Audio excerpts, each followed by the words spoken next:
UGC നെറ്റിൻ്റെ paper 2 ആണ്. Paper 1 ആണ് നമ്മൾ ഇന്ന് ഡിസ്കസ് ചെയ്യുന്നത് കേട്ടോ. കഴിഞ്ഞ ക്ലാസ്സിൽ ഡിസ്കസ് ചെയ്തതിൻ്റെ ബാക്കിയാണ് ഇന്ന് ഡിസ്കസ് ചെയ്യാനുള്ളത്. ക്വസ്റ്റ്യൻ ഒന്ന് നോക്കാം. 36ാമത്തെ ക്വസ്റ്റ്യൻ ആണ്. ഇന്നത്തെ സെഷനും കൂടെ കഴിഞ്ഞാൽ ഫുൾ ആൻസർക്ക് ഞാൻ എന്ത് ചെയ്യാം, ഇതിൻ്റെ അപ്ലോഡ് ചെയ്യാം. ഓക്കെ, അപ്പോൾ ഇതിൽ വരുന്നത് എന്താണ്, ഇൻഡസ്ട്രിയൽ റവല്യൂഷനുമായി ബന്ധപ്പെട്ടുള്ള ഒരു ടേമാണ് ചോദിക്കുന്നത്. നമുക്ക് നോക്കാം, ക്വസ്റ്റ്യൻ നോക്കാം. ലാൻസ് എന്ന് പറഞ്ഞാൽ അദ്ദേഹം ഒരു സോഷ്യോളജിസ്റ്റാണ്, ഒരു എക്കണോമിക്സ്റ്റ് കൂടിയാണ്. 1969 അദ്ദേഹം പറഞ്ഞതാണ്, he considers the industrial revolution as the outcome of A combination of 3 interrelated streams of technical advancement. Which of the following is not one of these streams? അതായത് സിമ്പിളായിട്ട് പറഞ്ഞാലേ, വ്യവസായ വിപ്ലവത്തെക്കുറിച്ച് നിങ്ങൾ കേട്ടിട്ടുണ്ടാവും. 1700കളിലൊക്കെയാണ് യൂറോപ്പിലാണ് വ്യവസായ വിപ്ലവം ഉണ്ടായതെന്ന് നമ്മൾ പഠിച്ചിട്ടുണ്ട് അല്ലേ. അപ്പോൾ ഈ വ്യവസായ വിപ്ലവത്തിന് ഇദ്ദേഹം പ്രധാനമായും 3 കാരണങ്ങൾ പറയുന്നുണ്ട്. ആ 3 കാരണങ്ങൾ താഴെ പറയുന്നതിൽ ഏതാണെന്നാണ് ചോദ്യം. ഓക്കെ, നമുക്ക് നോക്കാം. ഓപ്ഷൻസ് ഏതൊക്കെയാണ് നോക്കാം. ഒന്ന് മെക്കനൈസേഷനാണ്, അത് സ്വാഭാവികമായിട്ടും ശരിയാണ്. രണ്ടാമത് വരുന്ന adoption of new power sources, രണ്ടാമത്തത്. പിന്നെ മൂന്നാമത്തത് വരുന്നത് modification of equipments to make human life easy. ഇവിടെ ക്വസ്റ്റ്യൻ നമ്മൾ ശ്രദ്ധിക്കണം, not one of these streams എന്നാണ് കേട്ടോ. അപ്പോൾ അതായത് താഴെ പറയുന്ന ഭാഗങ്ങളിൽ എന്താണ്, വ്യവസായ വിപ്ലവവുമായി ബന്ധപ്പെട്ട 3 പോയിൻറ്റുകളിൽ ഒന്നല്ലാത്തത് ഏതാണെന്ന് ചോദിക്കുന്നത്. അതായത് ഇയാൾ 3 പ്രധാനപ്പെട്ട പോയിൻറ്റുകൾ പറയുന്നുണ്ട് വ്യവസായ വിപ്ലവവുമായി ബന്ധപ്പെട്ട്. ആ പോയിൻറ്റുകൾ ഏതൊക്കെയാണ്, ആ പോയിൻറ്റുകൾ പെടാത്തത് ഏതൊക്കെയാണെന്നാണ് ക്വസ്റ്റ്യൻ. അപ്പോൾ ഫസ്റ്റ് മെക്കനൈസേഷൻ, രണ്ടാമത്തെ adoption of new power sources, 3 modification of equipments to make human life easy, 4 extensive use of new raw materials. ഇങ്ങനെ 4 ഓപ്ഷനായിട്ട് നമുക്ക് തന്നിട്ടുള്ളത്. അതിൽ ഏതാണ് ഇൻകറക്റ്റ് എന്ന് നമുക്ക് നോക്കാം. ഇതിൽ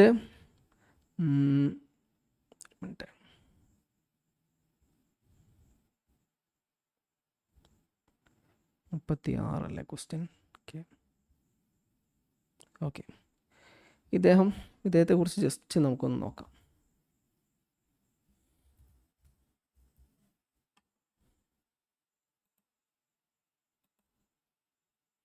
ഇദ്ദേഹത്തിൻ്റെ മുഴുവൻ പേര് ഡേവിഡ് എസ് ലാൻസ് എന്നാണ്. ഇദ്ദേഹം ഒരു എക്കണോമിസ്റ്റാണ്, അതുപോലെ തന്നെ സോഷ്യോളജിസ്റ്റുമാണ്.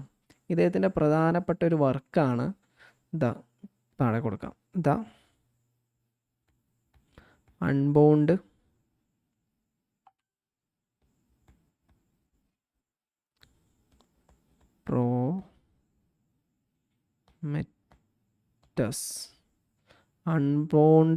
പ്രോമെറ്റസ് 1969 ഇദ്ദേഹത്തിൻ്റെ ഈ വർക്ക് അദ്ദേഹം ലോഞ്ച് ചെയ്തത്. ഇതിൽ ഇദ്ദേഹം പറയുന്നുണ്ട് എന്താണ്, ഇൻഡസ്ട്രിയൽ റവല്യൂഷന്, യൂറോപ്പിൽ നടന്ന ഇൻഡസ്ട്രിയൽ റവല്യൂഷന് പ്രധാനമായും 3 കാരണങ്ങളാണ് ഉണ്ടായതെന്ന്.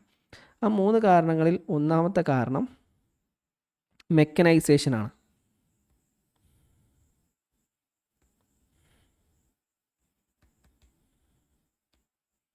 മെക്കനൈസേഷൻ, അതായത് ഓപ്ഷൻ 1 ആണ് മെക്കനൈസേഷൻ. അപ്പോൾ ഓപ്ഷൻ 1 ശരിയല്ല കേട്ടോ. താഴെ പറയുന്നതിൽ ലാൻസിൻ്റെ 3 കാരണങ്ങളല്ലാത്ത ഒരു കാരണം ഏതാണെന്നാണ് ക്വസ്റ്റ്യൻ ചോദിക്കുന്നത്. അപ്പോൾ ഫസ്റ്റ് മെക്കനൈസേഷനാണ്. ഇദ്ദേഹം പറയുന്നത് വ്യവസായ വിപ്ലവത്തിൻ്റെ പ്രധാന കാരണം മെഷീനുകളാണ്. മനുഷ്യൻ എന്ത് ചെയ്തു, ഈ കാലഘട്ടത്തിൽ പുതിയ ഒരുപാട് മെഷീനുകൾ കണ്ടെത്തി. ഈ മെഷീനുകൾ പ്രൊഡക്ഷൻ വർദ്ധിക്കാൻ കാരണമായി അല്ലേ. സാധാരണ പഴയ കാലത്തൊക്കെ ആളുകൾ കൈത്തറി വസ്ത്രങ്ങൾ എല്ലാം ഉൽപ്പാദിപ്പിക്കുകയാണെങ്കിലും ആളുകൾ കൈകൊണ്ട് നിർമ്മിച്ച വസ്തുക്കളായിരുന്നു ഉൽപ്പാദിപ്പിച്ചിരുന്നതും sale ചെയ്തിരുന്നതൊക്കെ.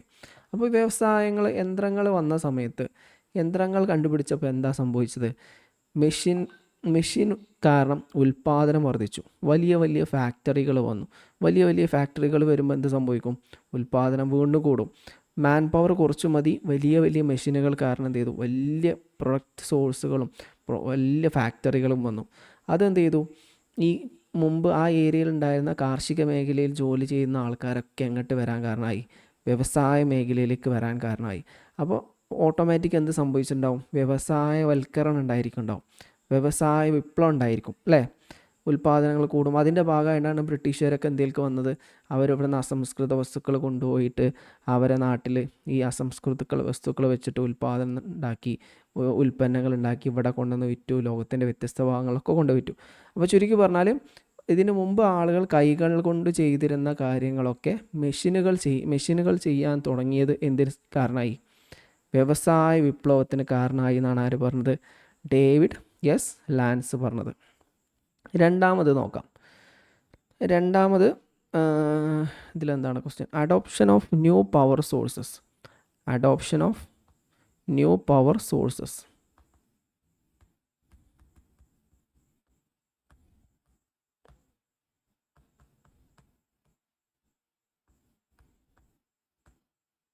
Adoption of new power sources. മുമ്പ് ഈ വ്യവസായ വിപ്ലവം വരുന്നതിന് മുമ്പ് പ്രധാനമായിട്ടും പവർ മനുഷ്യൻ്റെയും മൃഗങ്ങളുടെയൊക്കെ പവറായിരുന്നു. അതായത് മനുഷ്യനെ കൊണ്ടായിരുന്നു. ഇപ്പോൾ കൃഷി നോക്കുക, കൃഷിയിലൊക്കെ കൈക്കോട്ട് കളക്കുന്നതും കൊത്തുന്നതും ഒക്കെ ആരായിരുന്നു? മനുഷ്യനായിരുന്നു. അല്ലെങ്കിൽ നമുക്ക് എന്ത് ചെയ്യാം? കാളവണ്ടി ഉപയോഗിച്ച് യാത്ര ചെയ്യുന്നു, അത് മൃഗങ്ങളെ കൊണ്ട് ചലിക്കുന്നതാണ്. എങ്ങനെ ഈ ചക്ക് ആട്ടാൻ വേണ്ടി അങ്ങനെ പലതരത്തിലുള്ള നിലം ഉഴുതാൻ വേണ്ടിയിട്ടൊക്കെ മൃഗങ്ങളെയായിരുന്നു കൂടുതലായിട്ട് ആശ്രയിച്ചിരുന്നത്. ഇന്ന് വ്യവസായ വിപ്ലവത്തിന് മുമ്പ് യന്ത്രങ്ങൾ വന്നതിന് ശേഷം സ്റ്റീം എൻജിൻസൊക്കെ, ആവി യന്ത്രങ്ങൾ എന്ത് ചെയ്തു? കണ്ടുപിടിക്കപ്പെട്ടു. Steam machine.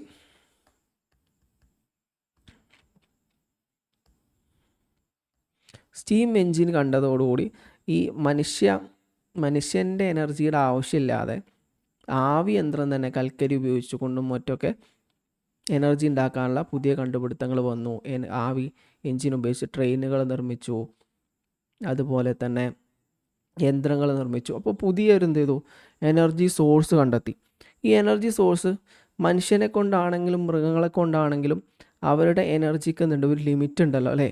ഇപ്പോൾ ഒരു കൃഷി ചെയ്യുകയാണ്, ഒരു മനുഷ്യനാണ് കൃഷി ചെയ്യണത്, അല്ലെങ്കിൽ ഒരു മൃഗത്തെ ഉപയോഗിച്ച് കൃഷി ചെയ്യുകയാണെങ്കിൽ അതിനൊരു പരിധിയുണ്ട്. പക്ഷേ ആവി യന്ത്രം എന്ന് പറഞ്ഞാൽ, സ്റ്റീം എൻജിനാണെന്ന് പറഞ്ഞാൽ അതിന് പരിധിയില്ലല്ലോ. നമ്മൾ എത്രത്തോളം കൽക്കരി ഉപയോഗിച്ചുകൊണ്ട് കത്തിക്കുന്നു അതിനനുസരിച്ച് എന്ത് ചെയ്യാം? അത് വർദ്ധിപ്പിച്ച് കൊണ്ടുവരാനൊക്കെ പറ്റും.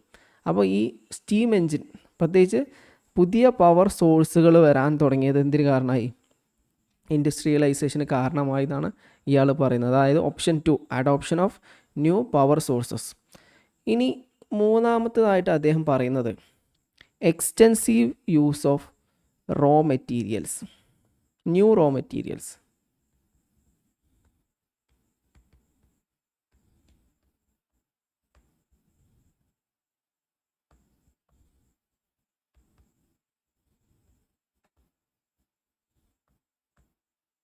Extensive use of new raw materials.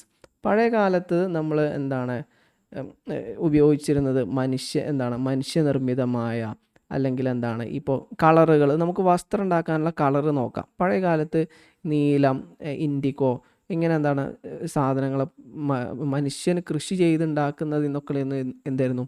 കളറുകളും അതുപോലെ നൂലുണ്ടാക്കാൻ പട്ടുനൂലുകളും അങ്ങനെ മനുഷ്യനിൽ നിന്നും മൃഗങ്ങളിലും ഇടുന്ന സബ്സ്റ്റൻസുകൾ ഉപയോഗിച്ചുകൊണ്ടായിരുന്നു എന്ത് ചെയ്യുന്നത്? ഉൽപ്പാദനം നടത്തിയിരുന്നത്.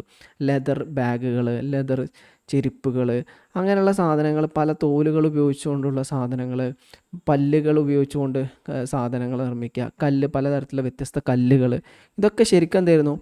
മനുഷ്യനിൽ നിന്നോ അല്ലെങ്കിൽ പ്രകൃതിയിൽ നിന്നോ ഒക്കെ കിട്ടുന്ന, അല്ലെങ്കിൽ മൃഗങ്ങളിൽ നിന്നൊക്കെ കിട്ടുന്ന റോ മെറ്റീരിയൽ ഉപയോഗിച്ചുകൊണ്ടാണ് പണ്ടൊക്കെ എന്ത് ചെയ്തിരുന്നത്? ഇതിനു മുമ്പ് ഉൽപ്പാദനം നടത്തിയിരുന്നത്. വ്യവസായ കാലഘട്ടത്തിൽ പുതിയ ഒരുപാട് കണ്ടെത്തലുകൾ വന്നു. പ്രത്യേകിച്ച് പുതിയ തരത്തിലുള്ള ഈ പട്ടുനൂലുകളല്ലാതെ കൃത്രിമ നൂലുകൾ കണ്ടെത്തി. അതുപോലെ തന്നെ മിനറൽ സബ്സ്റ്റൻസുകൾ, അയൺ, ഇരുമ്പ് കണ്ടെത്തി. അതുപോലെ കോള് കണ്ടെത്തി. അതുപോലെ കുറേ എന്ത് ചെയ്തു? പലതരത്തിലുള്ള പുതിയ മെറ്റീരിയലുകൾ നമുക്ക് പ്രകൃതിയിൽ നിന്ന് കിട്ടുന്നതല്ലാതെ കൃത്രിമമായിട്ട് നിർമ്മിക്കുന്ന കുറേ മെറ്റീരിയൽസ് എന്ത് ചെയ്തു? ഈ കണ്ടുപിടിച്ചു. അതെന്തിന് കാരണമായി?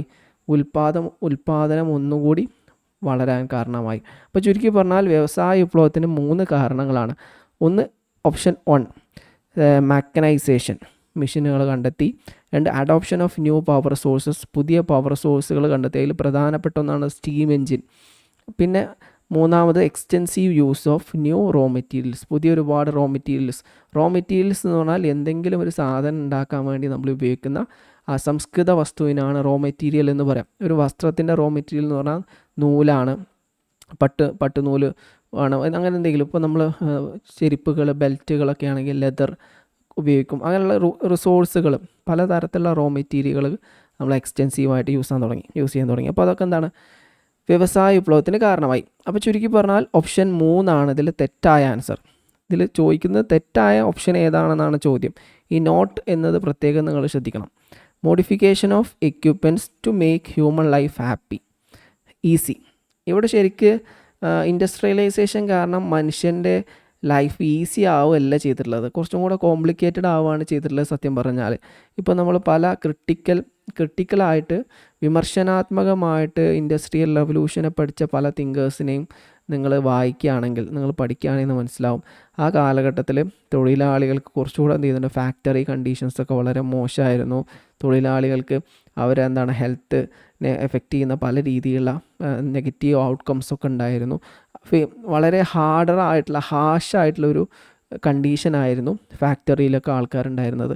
സാധാരണ ഈ വ്യവസായ വിപ്ലവത്തിന് മുമ്പ് തൊഴിലാളികൾക്ക് ഉണ്ടായിരുന്ന എന്താണ് എളുപ്പം, ഈസി ലൈഫ് ഇതിന് ശേഷം ഉണ്ടായിട്ടില്ല. ഇൻഡസ്ട്രിയലൈസേഷൻ കാരണം, മെഷീനറി കാരണം, പലതരത്തിലുള്ള വാതകങ്ങൾ, കെമിക്കൽസ്, ഇങ്ങനെയൊക്കെ കാരണം മനുഷ്യന് ബുദ്ധിമുട്ടാണ് ശരിക്കും ഉണ്ടായിട്ടുള്ളത്. അന്തരീക്ഷ മലിനീകരണം. അപ്പോൾ ഇതെന്താണ്, ഒരു ഹ്യൂമൻ ഈസി ലൈഫ് എന്തല്ല ശരിക്ക് ഇൻഡസ്ട്രിയലൈസേഷൻ കാരണം ഉണ്ടായതല്ല. അത് വേറെ കുറേ പോയിന്റുകൾ പറയുമ്പോൾ നമുക്ക് പറയാം. മനുഷ്യന് എന്ത് ചെയ്യുന്നുണ്ട്, മനുഷ്യന് യന്ത്രങ്ങൾ കാരണം ബെനിഫിറ്റ് ഉണ്ടായിട്ടുണ്ട്, മനുഷ്യൻ്റെ ലൈഫ് എഫക്റ്റ് ഒക്കെ ചെയ്തിട്ടുണ്ട്. പക്ഷേ ഇൻഡസ്ട്രിയലൈസേഷനായിട്ട് കമ്പയർ ചെയ്യുന്ന സമയത്ത് മുമ്പത്തെ അപേക്ഷിച്ച് തൊഴിലാളികൾക്ക് കുറച്ചും കൂടെ ബുദ്ധിമുട്ടാണ് ഉണ്ടായിട്ടുള്ളത്. പിന്നീട് ഒരുപാട് ഗവൺമെൻറ്റിൻ്റെ ഒരുപാട് നിയമങ്ങളും ഒക്കെ, ഇപ്പോൾ ചൈൽഡ് വർക്ക്, അങ്ങനെയുള്ള കുറേ നിയമങ്ങൾ പിന്നീട് വന്നതിന് ശേഷം എന്ത് ചെയ്യുന്നുണ്ട്, തൊഴിലാളികൾക്ക് എന്ത് ചെയ്തിട്ടുണ്ടായിരുന്നു, പിന്നെ കുറേ റിലീഫുകൾ ഉണ്ടായിട്ടുണ്ടായിരുന്നു. ശരിക്കും പറഞ്ഞാൽ ഈ 3 ഓപ്ഷൻ 1, 2, 4 കറക്റ്റ് ആൻസർ. ഇനി നമുക്ക് അടുത്ത ക്വസ്റ്റ്യനിലേക്ക് പോവാം. ക്യാപ്ച. ഈ ക്യാപ്ച എന്ന് പറഞ്ഞത് നിങ്ങൾ കണ്ടിട്ടുണ്ടാവും. ക്യാപ്ച സാധാരണഗതിയിൽ നിങ്ങൾ ഇൻ്റർനെറ്റൊക്കെ യൂസ് ചെയ്യുന്ന സമയത്ത് ഈ ക്വസ്റ്റ്യൻ നോക്കാം. The process of typing captcha is a variation on. അതായത് ക്യാപ്ച എന്ന് പറഞ്ഞാൽ നമ്മൾ എന്തെങ്കിലുമൊക്കെ ലോഗിൻ ചെയ്യുന്ന സമയത്ത്, എസ്പെഷ്യലി നിങ്ങൾ യൂണിവേഴ്സിറ്റീൻ്റെ സൈറ്റിൽ എന്തെങ്കിലും മാർക്ക് ലിസ്റ്റോ എന്തെങ്കിലുമൊക്കെ ലോഗിൻ ചെയ്യുന്ന നമുക്ക് ക്യാപ്ചകൾ ചോദിക്കും അല്ലേ. കുറേ ചിത്രങ്ങളുണ്ടാവും, അതിൽ നിങ്ങൾ കാറിൻ്റെ ചിത്രം മാത്രം സെലക്ട് ചെയ്യുക, അല്ലെങ്കിൽ ഇപ്പോൾ ബ്രിഡ്ജുള്ള ചിത്രങ്ങൾ മാത്രം സെലക്ട് ചെയ്യുക. അങ്ങനെ കുറേ ക്വസ്റ്റ്യൻസ് നിങ്ങൾ കണ്ടിട്ടില്ലേ. അത് നിങ്ങൾ ഹ്യൂമൺ ആണോ എന്ന് തിരിച്ചറിയാൻ വേണ്ടിയിട്ടുള്ള ടെസ്റ്റാണ് ഈ ക്യാപ്ച എന്ന് പറയുന്ന പ്രൊസീജിയർ. സത്യം പറഞ്ഞാൽ ക്യാപ്ചയെക്കുറിച്ച് നമുക്ക് കൂടുതലായിട്ട് നോക്കാം. ഇത് ഇൻഫർമേഷൻ ആൻഡ് കമ്മ്യൂണിക്കേഷൻ ടെക്നോളജിയുമായി ബേസ് ചെയ്തിട്ടുള്ള ഒരു ക്വസ്റ്റ്യനാണ് ക്യാപ്ച. ക്വസ്റ്റ്യൻ നോക്കാം. എന്താണ് the process of typing captchas is a variation on. ഈ ക്യാപ്ച എന്ന് പറഞ്ഞാൽ എന്താണെന്നാണ് question. Turing test, Turner's test, F test, T test, അങ്ങനെ 3-4 ഓപ്ഷനാണ് നമുക്ക് തന്നിട്ടുള്ളത്. അത് ക്യാപ്ച എന്ന് പറഞ്ഞാൽ എന്താ നോക്കാം. ഓക്കെ, ക്യാപ്ച CAPTCHA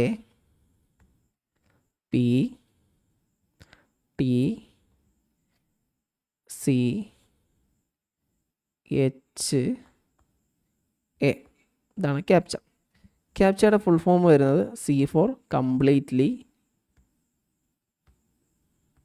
ഇതിൻ്റെ ഫുൾ ഫോമാണ് വരുന്നത്, ഓരോ മീനിങ് അല്ല.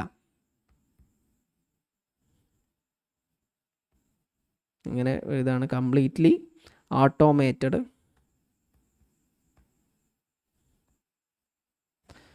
Public, P for public, T for Turing test, test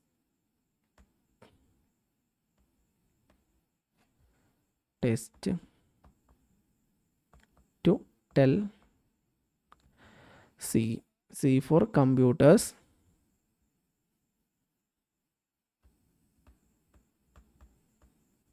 and ഇതിങ്ങനെ ഒറ്റ സെൻറ്റൻസ് ആണ് കേട്ടോ. ഞാൻ നിങ്ങൾക്ക് പെട്ടെന്ന് മനസ്സിലാവാൻ വേണ്ടി ഇതിങ്ങനെ താഴ്ത്തി എഴുതിയതാണ്. Humans apart.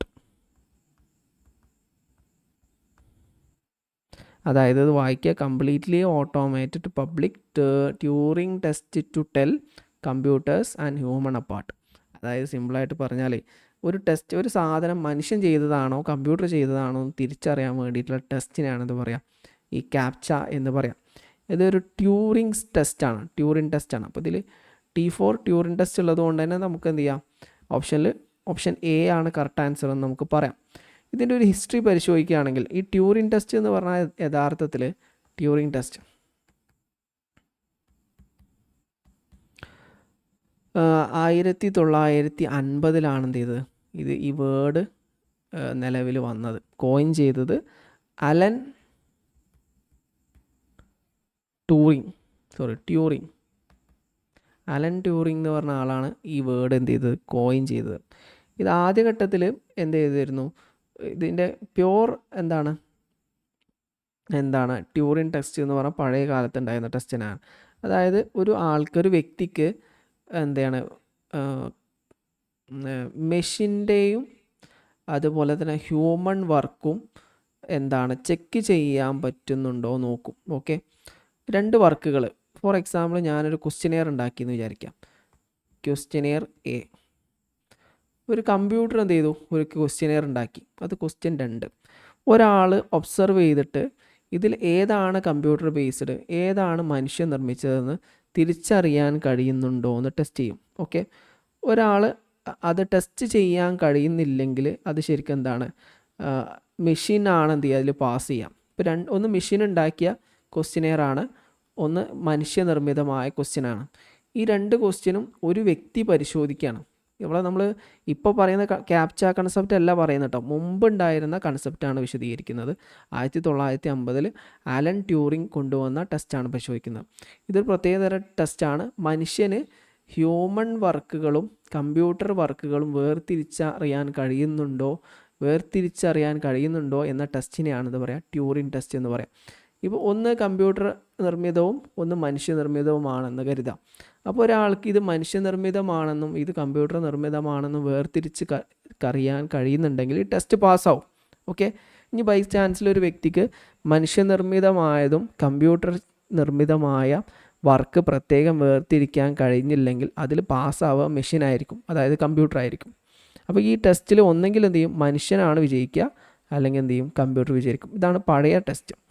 ഇതിൻ്റെ ഒരു പുതിയ വേർഷനാണ് ഈ ക്യാപ്ച എന്ന് പറയുന്നത്. ഇതിന് റിവേഴ്സ് ട്യൂറിംഗ് ടെസ്റ്റ് എന്നാണ് പറയും. ഇപ്പം നമ്മൾ വെബ്സൈറ്റിലൊക്കെ കാണാൻ കഴിയുന്ന ഈ ട്യൂറിംഗ് ടെസ്റ്റിന് റിവേഴ്സ് ട്യൂറിംഗ് ടെസ്റ്റ് എന്നാണ് പറയാം. Reverse Turing test. ഇത് നേരെ തിരിച്ചാണ്. നേരത്തെ നമ്മൾ ഒരു മനുഷ്യൻ നോക്കുകയാണ്, 2 മെഷീൻ്റെ വർക്കും മനുഷ്യൻ്റെ വർക്കും ഒരു വ്യക്തിക്ക് തിരിച്ചറിയാൻ കഴിയുന്നുണ്ടോ എന്നാണ് ട്യൂറിംഗ് ടെസ്റ്റിൽ നോക്കുന്നതെങ്കിൽ, ഇവിടെ റിവേഴ്സ് ട്യൂറിംഗ് ടെസ്റ്റിൽ കമ്പ്യൂട്ടറാണ് ഒബ്സർവ് ചെയ്യുന്നത് മനുഷ്യൻ്റെ വർക്കും കമ്പ്യൂട്ടറിൻ്റെ വർക്കും.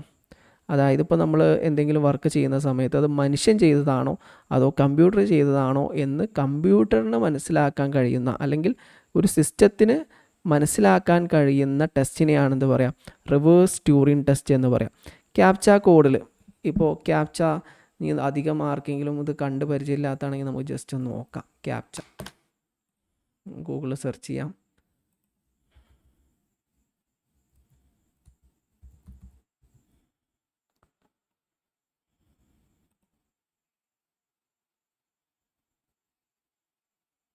അപ്പോൾ ഇത് ഒരു തരത്തിലുള്ള നമ്പർ ക്യാപ്ചയാണ്. ഇത് കണ്ടോ, ഇത് നോക്കുകയാണെങ്കിൽ ഇതൊരു നമ്പർ ക്യാപ്ചയാണ്. ഈ നമ്പർ ഇത് പിക്ചറാണോ നമ്പറാണോ എന്ന് മനുഷ്യന് മാത്രമേ എന്ത് ചെയ്യാൻ പറ്റുള്ളൂ. ഇപ്പോൾ ഇത് RT9BJCDB അല്ലെങ്കിൽ S, അതിവിടെ കറക്റ്റ് ടൈപ്പ് ചെയ്ത് കഴിഞ്ഞാൽ അത് മനുഷ്യനാണെന്ന് തിരിച്ചറിയാൻ പറ്റും. അങ്ങനെ പലതരത്തിലുള്ള ടെസ്റ്റുകളുണ്ട്. പിക്ചർ ടെസ്റ്റുകളുണ്ട്, ക്യാപ്ച കോഡ്, പിക്ചർ കോഡുകൾ.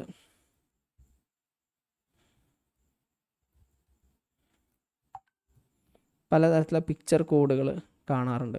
അപ്പോൾ ഇപ്പോൾ സെർച്ച് ചെയ്ത് കഴിഞ്ഞാൽ വേണമെങ്കിൽ നിങ്ങൾ കണ്ടിട്ടുണ്ടാവും. ഓക്കെ, ഇതൊക്കെ ഓരോ വ്യത്യസ്ത തരത്തിലുള്ള പിക്ചറുകളൊക്കെയാണ്. ബ്രിഡ്ജിൻ്റെ ഒരു പിക്ചർ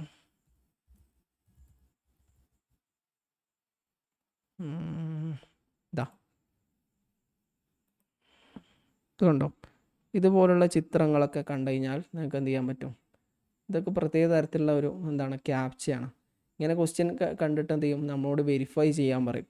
ഇതിലേതാണ് കാറ് അല്ലെങ്കിൽ ബ്രിഡ്ജ് ഏതാണ്, നമ്മൾ അതിനെന്ത് ചെയ്യും? സെലക്ട് ചെയ്യും. സെലക്ട് ചെയ്ത് കഴിഞ്ഞാൽ കറക്റ്റായിട്ടാണ് സെലക്ട് ചെയ്തതെങ്കിൽ മനുഷ്യനാണെന്ന് മനസ്സിലാവും, അല്ലെങ്കിൽ അത് മനുഷ്യനിർമ്മിതം അല്ല എന്നൊക്കെ മനസ്സിലാക്കാൻ യൂസ് ചെയ്യുന്ന ഒരു പ്രത്യേക തരത്തിലുള്ള ടെസ്റ്റാണ്. അത് പല വേരിയേഷൻസ് ഇതിനുണ്ട്.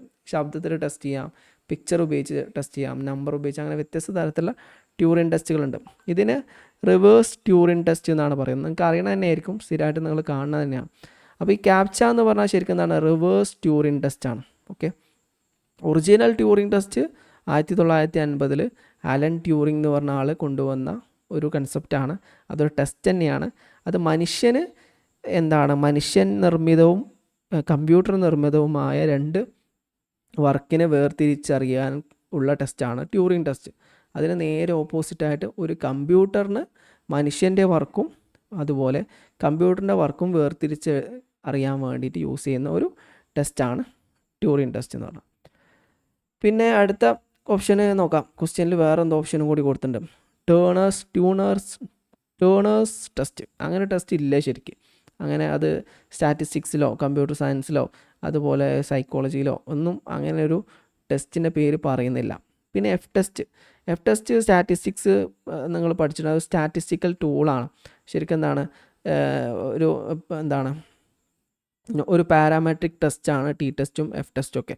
അത് രണ്ട് വേരിയബിൾ തമ്മിലുള്ള, രണ്ട് ഗ്രൂപ്പുകൾ തമ്മിലുള്ള ഡിഫറൻസും റിലേഷൻഷിപ്പും ഒക്കെ കണക്കാക്കാൻ വേണ്ടി യൂസ് ചെയ്യുന്ന ടെസ്റ്റുകളാണ്. അത് കുറച്ച് ഡീറ്റെയിൽ ആയിട്ട് നമുക്ക് ആ വിഷയം ക്വസ്റ്റ്യൻ വരുന്ന സമയത്ത് ഡീറ്റെയിൽ ആയിട്ട് എന്ത് ചെയ്യാം? ഡിസ്കസ് ചെയ്യാം. ഇനി അടുത്ത ക്വസ്റ്റ്യനിലേക്ക് നമുക്ക് പോവാം. ഓക്കെ, താഴെ പറയുന്നത് ഇതൊരു ഇൻഫോർമേഷൻ ആൻഡ് കമ്മ്യൂണിക്കേഷൻ ടെക്നോളജിയുമായി ബേസ് ചെയ്തിട്ടുള്ളൊരു ക്വസ്റ്റ്യൻ ആണ്. Choose the wrong statement. താഴെ പറയുന്നതിൽ റോങ് സ്റ്റേറ്റ്മെൻറ്റ് ഏതാണ് എന്നതാണ് question. Kali Linux is a flavor of Linux OS. We can use Macintosh on Linux OS also.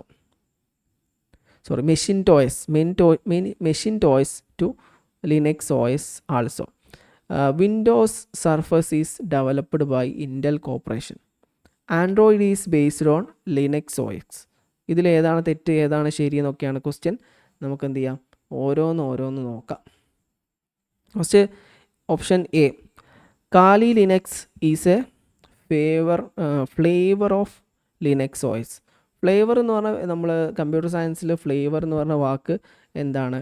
Different വേർഷൻസിനാണ് flavour എന്ന് പറഞ്ഞാൽ ഉപയോഗിക്കുന്നത്. ഫ്ലേവർ അത് ഡിഫറൻസ് വേർഷൻ, പലതരത്തിലുള്ള വേർഷൻ, ലിനക്സിൻ്റെ പലതരത്തിലുള്ള വേർഷൻസ് ഉണ്ട്. അതിനാണ് എന്ത് പറയാം?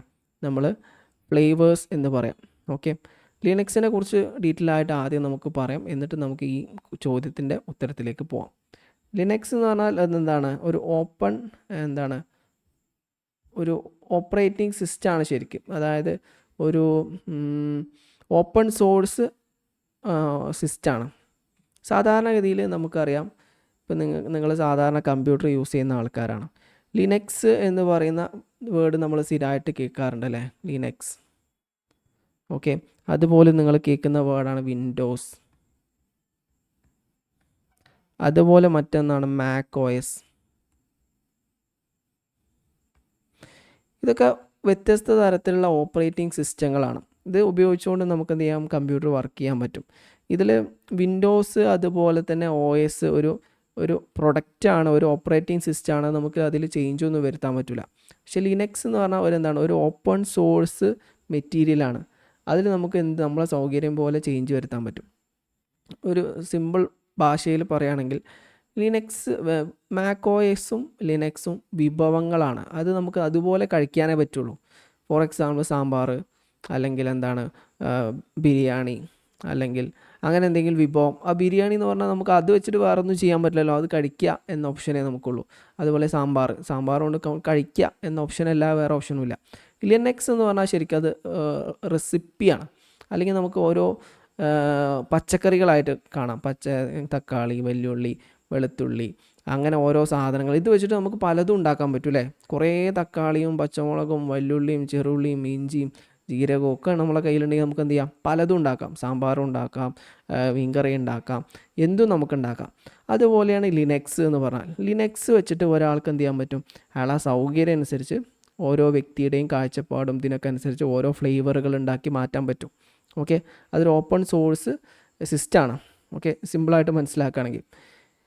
പക്ഷേ വിൻഡോസ്, മാക് OS എന്നൊക്കെ പറഞ്ഞാൽ അതൊരു ഓപ്പറേറ്റിംഗ് സിസ്റ്റമാണ്. അതിൽ നമുക്ക് എഡിറ്റിംഗ് ഒന്നും ചെയ്യാൻ പറ്റില്ല. നമുക്ക് എന്ത് ചെയ്യാൻ പറ്റും, നമുക്കത് യൂസ് ചെയ്യാൻ പറ്റും. നമ്മൾ സാധാരണ യൂസ് ചെയ്യുന്ന വിൻഡോസ് 11, വിൻഡോസ് 12 ഒക്കെ കാരണം സാധാരണ നമ്മൾ യൂസ് ചെയ്യാം. അതിൽ നമുക്ക് നമ്മളെ കാര്യങ്ങളൊക്കെ ചെയ്യാം.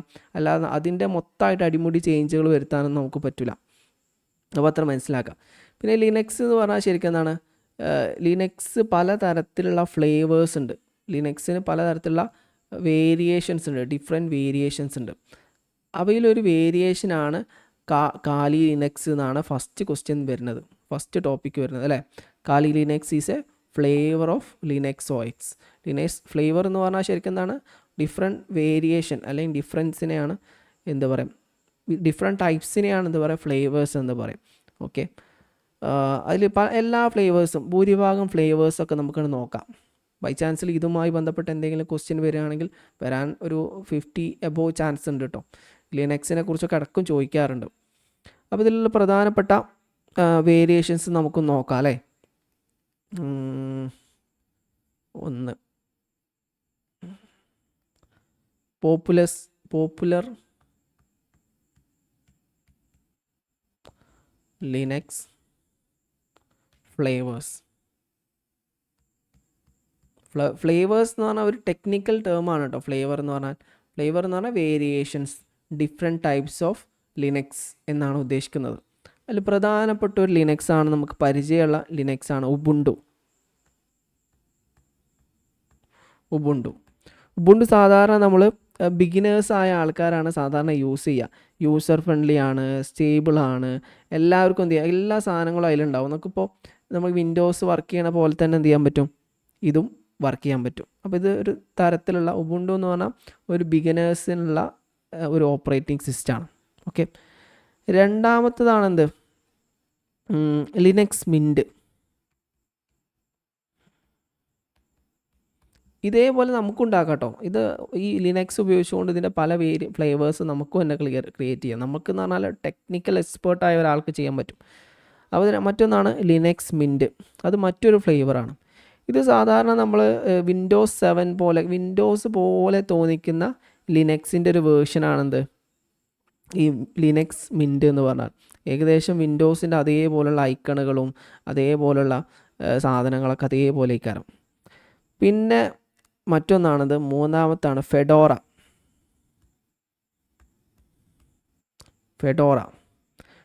എന്ന് പറഞ്ഞാൽ ഒരു ടെക്നിക്കൽ യൂസിന് വേണ്ടിയിട്ടൊക്കെ യൂസ് ചെയ്യുന്ന ഒരു തരത്തിലുള്ള ലിനക്സിൻ്റെ ഒരു ഫ്ലേവറാണ്, ഒരു വേരിയേഷനാണ്. ഇത് സാധാരണഗതിയിൽ പുതിയ ഫീച്ചേഴ്സ്, പുതിയ അപ്ഡേറ്റ്സുകൾ ചെയ്യാൻ, ലേറ്റസ്റ്റ് സോഫ്റ്റ്വെയർ നിർമ്മിക്കാൻ, അത് ഫ്യൂച്ചറിസ്റ്റിക് ആയിട്ടുള്ള കാര്യങ്ങളൊക്കെ ചെയ്യാനൊക്കെ ഫെഡോറയാണ് നമ്മൾ യൂസ് ചെയ്യുക. അത് നമ്മളൊന്നും യൂസ് ചെയ്യില്ല, എക്സ്പേർട്ടായ ആൾക്കാരാണ് യൂസ് ചെയ്യുക. നാലാമത്തെ ഒന്നാണ് കാലി ലിനക്സ്.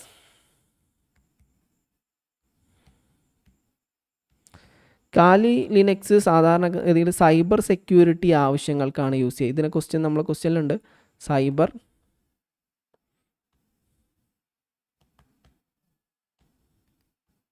സൈബർ സെക്യൂരിറ്റി ആവശ്യങ്ങൾക്ക് വേണ്ടിയിട്ടാണ് ഈ കാലി ലിനക്സ് യൂസ് ചെയ്യുക. അതായത് ഓപ്ഷൻ 1 നമ്മൾ ഒന്നുകൂടെ നോക്കാം. കാലി Linux is A flavour of Linux OS. അപ്പോൾ ഒന്നാമത്തേത് കറക്റ്റാണ് കേട്ടോ, ഓപ്ഷൻ കറക്റ്റാണ്. ഈ കാലി ലിനക്സ് സാധാരണഗതിയിൽ എത്തിക്കൽ ഹാക്കിങ്, അതുപോലെ നെറ്റ്വർക്കിംഗ് സെക്യൂരിറ്റി അതൊക്കെ ചെയ്യാൻ വേണ്ടിയിട്ടൊക്കെ യൂസ് ചെയ്യുന്ന ഒരു ടൂളാണ്. അതായത് നമുക്ക് ഒരു എത്തിക്കൽ ഹാക്കിങ്ങും ഒക്കെ ഉണ്ട് കേട്ടോ. ഹാക്കിംഗ് എന്ന് പറഞ്ഞാൽ നമുക്ക് അൺഓതറൈസ്ഡ് ഹാക്കിംഗ് ഉണ്ട്, എത്തിക്കൽ ഹാക്കിംഗ് ഉണ്ട്. എത്തിക്കൽ പറഞ്ഞാൽ ഗവൺമെൻറ്റിൻ്റെ പെർമിഷനോടുകൂടി എന്തെങ്കിലും ഹാക്ക് ചെയ്യപ്പെട്ട ഡിവൈസുകൾ കറക്റ്റ് ചെയ്യാൻ വേണ്ടിയിട്ടുള്ള ഒരു മെത്തേഡാണ് എത്തിക്കൽ ഹാക്കിംഗ് എന്ന് പറഞ്ഞാൽ. അതിന് ലൈസൻസ് ഒക്കെ ഉണ്ടായിരിക്കും. അൺഎത്തിക്കൽ ഹാക്കിംഗ് എന്ന് പറഞ്ഞാൽ നമ്മൾ ഒരാളുടെ പെർമിഷൻ ഇല്ലാതെ വേറെ ആളുടെ സിസ്റ്റത്തിലേക്ക് കയറി ചെല്ലുകയും ആൾട്രേഷൻ വരുത്തുന്നതിനൊക്കെ അൺഎത്തിക്കൽ ഹാക്കിംഗ് എന്ന് പറയും. അപ്പോൾ ചുരുക്കി പറഞ്ഞാൽ കാലി ലിനക്സ് അതെന്താണ്, സൈബർ സെക്യൂരിറ്റി റിലേറ്റഡ് ആയിട്ടുള്ള ഒരു ലിനക്സിൻ്റെ ഒരു ഫ്ലേവറാണ്, ഒരു വേരിയേഷനാണ്. മറ്റൊന്നാണെന്ത്, ആർച്ച് ലിനക്സ്. ഇത് സാധാരണഗതിയിൽ എക്സ്പേർട്ടായ ആൾക്കാരൊക്കെയാണ് യൂസ് ചെയ്യുന്നത്. ഇത് സാധാരണ നമുക്ക് പറയുമ്പോൾ എന്താണ്, ഇത് സ്ക്രാച്ച്, ഇതിൽ നമുക്ക് എന്തും എഡിറ്റ് ചെയ്തുണ്ടാക്കാം. ഈ ലിനക്സ് നമുക്ക് എന്ത് ചെയ്യാം, എഡിറ്റ് ചെയ്തിട്ട് നമ്മളെ സൗകര്യത്തിന് നമുക്ക് അനുസരിച്ചുള്ള, ഇപ്പോൾ ഈ മുകളിൽ കുറേ ലിനക്സിൻ്റെ വേരിയേഷൻ പറഞ്ഞില്ല, ഉബുണ്ടു, ലിനക്സ് മിൻറ്റ്, അതേപോലെ നമുക്ക് വേണമെങ്കിൽ എന്ത് ചെയ്യാം, നമ്മളെ സൗകര്യത്തിന് എഡിറ്റ് ചെയ്തുണ്ടാക്കാനൊക്കെ പറ്റും. ഈ ആർച്ച് ലിനക്സിൻ്റെ പ്രത്യേകത അതാണ്. അപ്പോൾ ഇതൊക്കെയാണ് ഇതിൽ വരുന്നത്. പിന്നെ രണ്ടാമത്തെ ഓപ്ഷനിലേക്ക് നമുക്ക് പോവാം. ഓക്കെ, ഓപ്ഷൻ 2 എവിടെയാണ്, രണ്ടാമത്തത്. ഇവിടെ ക്വസ്റ്റ്യൻ നോക്കാം, തെറ്റായ സ്റ്റേറ്റ്മെൻറ്റ് ഏതാണെന്നാണ് ക്വസ്റ്റ്യൻ. അപ്പോൾ എ എന്തല്ല, തെറ്റല്ല. അപ്പോൾ ഓപ്ഷൻ 1ഉം 3ഉം അല്ല. ഇനി രണ്ടാമത്തെ നോക്കാം. വി ക്യാൻ യൂസ് എന്താണ്, മിഷിൻടോഷ് ഓൺ ലിനക്സ് OS ആൾസോ. മിഷിൻടോസ്, നമുക്ക് അതിനെക്കുറിച്ച് ജസ്റ്റ് നോക്കാം. എന്താണ് മിഷിൻടോസ്?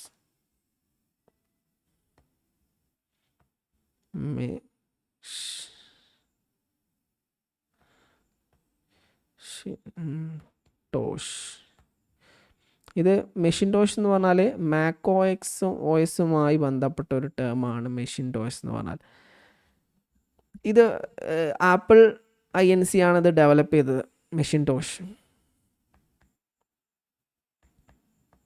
ആപ്പിൾ സിസ്റ്റത്തിലൊക്കെയാണ് ഇത് ആപ്പിൾ സിസ്റ്റത്തിൽ യൂസ് ചെയ്യുന്ന ഒരു ഓപ്പറേറ്റിംഗ് സിസ്റ്റമാണിത് മെഷിൻടോഷ് എന്ന് പറഞ്ഞാൽ. ഇത് നമുക്ക് സാധാരണഗതിയിൽ ഇതിന് വേണ്ടി മാത്രം നിർമ്മിച്ചതാണ്. ഈ ആപ്പിൾ, സിമ്പിളായിട്ട് പറയുകയാണെങ്കിൽ ആപ്പിൾ OS എവിടെ വർക്ക് ചെയ്യില്ല, ഈ നമ്മളെ വിൻഡോസിൽ വർക്ക് ചെയ്യില്ല. പക്ഷേ നമുക്ക് ഈ ലിനക്സ് എല്ലാത്തിലും വർക്ക് ചെയ്യും. വിൻഡോസിലും വർക്ക് ചെയ്യും, ആപ്പിളിലും വർക്ക് ചെയ്യും. അപ്പോൾ അത് എന്താണ്, ഓപ്പൺ സോഴ്സ് ആയതുകൊണ്ട് എവിടെയും നമുക്ക് യൂസ് ചെയ്യാൻ പറ്റും. ഈ ആപ്പിളിൻ്റെ എന്ത് OSകളാണെങ്കിലും ആപ്പിളിൽ മാത്രമേ വർക്ക് ചെയ്യുള്ളൂ. ഇത് ഒരു സ്പെസിഫിക് ഹാർഡ്വെയർ വർക്ക് ചെയ്യാൻ വേണ്ടി നമ്മൾ നിർമ്മിക്കുന്ന ഒരു OS ആണെന്ത് ഇത്. ഓക്കെ, അത്ര മനസ്സിലാക്കുക. ഒരു ഓപ്പറേറ്റിംഗ് സിസ്റ്റമാണ്, ആപ്പിൾ നിർമ്മിച്ച ഒരു ഓപ്പറേറ്റിംഗ് സിസ്റ്റമാണ്. അപ്പോൾ ക്വസ്റ്റ്യൻ നോക്കാം, അത് ലിനക്സിൽ വർക്ക് ചെയ്യും എന്നാണ് പറഞ്ഞത്. അത് ലിനക്സിൽ വർക്ക് ചെയ്യില്ല, അത് ആപ്പിൾ OSൽ മാത്രമേ വർക്ക് ചെയ്യുള്ളൂ. അപ്പോൾ എന്താണ്, രണ്ടാമത്തെ ഓപ്ഷൻ തെറ്റാണ്. ബി വരുന്നത് 1ലും 4ലും ബി ഉണ്ട്. ഇനി നമുക്ക് മൂന്നാമത്തെ ഓപ്ഷൻ നോക്കാം. എന്താണ്, C. Windows Surface is developed by Intel corporation. Windows Surface എന്ന് പറഞ്ഞാൽ ശരിക്കും എന്താണ്, വിൻഡോസ് സർഫസ് എന്ന് പറഞ്ഞാൽ അതെന്താണ്, ഒരു കമ്പ്യൂട്ടർ ഹാർഡ്വെയറുകൾ, ടാബ്ലറ്റുകളൊക്കെയാണ്. അത് നമുക്ക് പല സാംസങ്, അതുപോലെ എന്തൊക്കെയുണ്ട്, എന്താണ് ലെനോവോ, അങ്ങനെ പല ഏസർ, അങ്ങനെ പല സാധനങ്ങളുണ്ടല്ലോ. അതേപോലെ തന്നെ വിൻഡോസ് ഇറക്കുന്ന ഒരു എന്താണ്, ഒരു ഗാഡ്ജറ്റാണെന്ത്, ഈ വിൻഡോസ് സർഫസ് എന്ന് പറയുന്നത്. അതിൻ്റെ വിൻഡോസ് ടാബ്ലറ്റുകളുണ്ട്, സർഫസ് ടാബ്ലറ്റുകളുണ്ട്, സർഫസ് കമ്പ്യൂട്ടറുകളുണ്ട്. അത് ഇറക്കുന്നത് മൈക്രോസോഫ്റ്റ് ആണ് കേട്ടോ. മൈക്രോസോഫ്റ്റ് ആണത് അത് ഇറക്കുന്നത്, അല്ലാതെ എന്തല്ല, ഇൻറ്റൽ കോർപ്പറേഷൻ അല്ല. ഈ മൈക്രോസോഫ്റ്റിൻ്റെ സർഫസിൽ ചില സമയത്ത് ഇൻറ്റലിൻ്റെ പ്രോസസ്സറുകൾ ഉൾപ്പെടുത്തിയിട്ടുണ്ടാവും. ഇൻറ്റൽ പ്രോസസ്സറുകൾ ഉണ്ടെങ്കിലും അതെന്തല്ല, അത് തെറ്റാണ്, ഓപ്ഷൻ തെറ്റാണ്. Windows Surface is developed by Intel corporation അല്ല, Windows Surface is developed by Microsoft. Okay, അപ്പോൾ അത് നിങ്ങൾ സർഫസ് എന്ന് പറഞ്ഞാൽ വലിയ കേൾക്കാതെ പരിചയമില്ലാത്തൊരു മോഡലാണ്. സാധാരണ നമ്മൾ ഏസർ ആണെങ്കിലും ഡെല്ലാണെങ്കിലൊക്കെ നമുക്ക് കേട്ട് പരിചയം ഉണ്ടാവും. വിൻഡോസ് സർഫസ് കുറേ ആൾക്കാർ റെയറായിട്ടേ കേൾക്കാറുള്ളൂ. നമ്മുടെ നാട്ടിലൊന്നും അങ്ങനെ വല്ല യൂസ് ചെയ്യലില്ല, ആരും വാങ്ങില്ല, എക്സ്പെൻസീവും ആണ്, നമുക്ക് അത്ര ഫെസിലിറ്റീസ് ഇല്ലായിരുന്നു. അടുത്തത്, അപ്പോൾ ഓപ്ഷൻ എയും സിയുമാണ് തെറ്റായ ആൻസർ കേട്ടോ. സി എന്ന് പറഞ്ഞാൽ ബിയും സിയുമാണ് തെറ്റായിട്ടുള്ള ആൻസർ. സി എന്ന് പറഞ്ഞാൽ ഓപ്ഷൻ 4 ആണ്. ഇനി നമുക്ക് ഡി കൂടി നോക്കാം അല്ലേ. Android is based on Linux OS. Yes, Android എന്താണ് ലിനക്സ് ഒ എസിൽ വരുന്ന ഒരു സാധനം തന്നെയാണ്. കുറച്ചും കൂടെ ഡീപ്പായിട്ട് പറയുകയാണെങ്കിൽ ലിനക്സ് കെർണൽ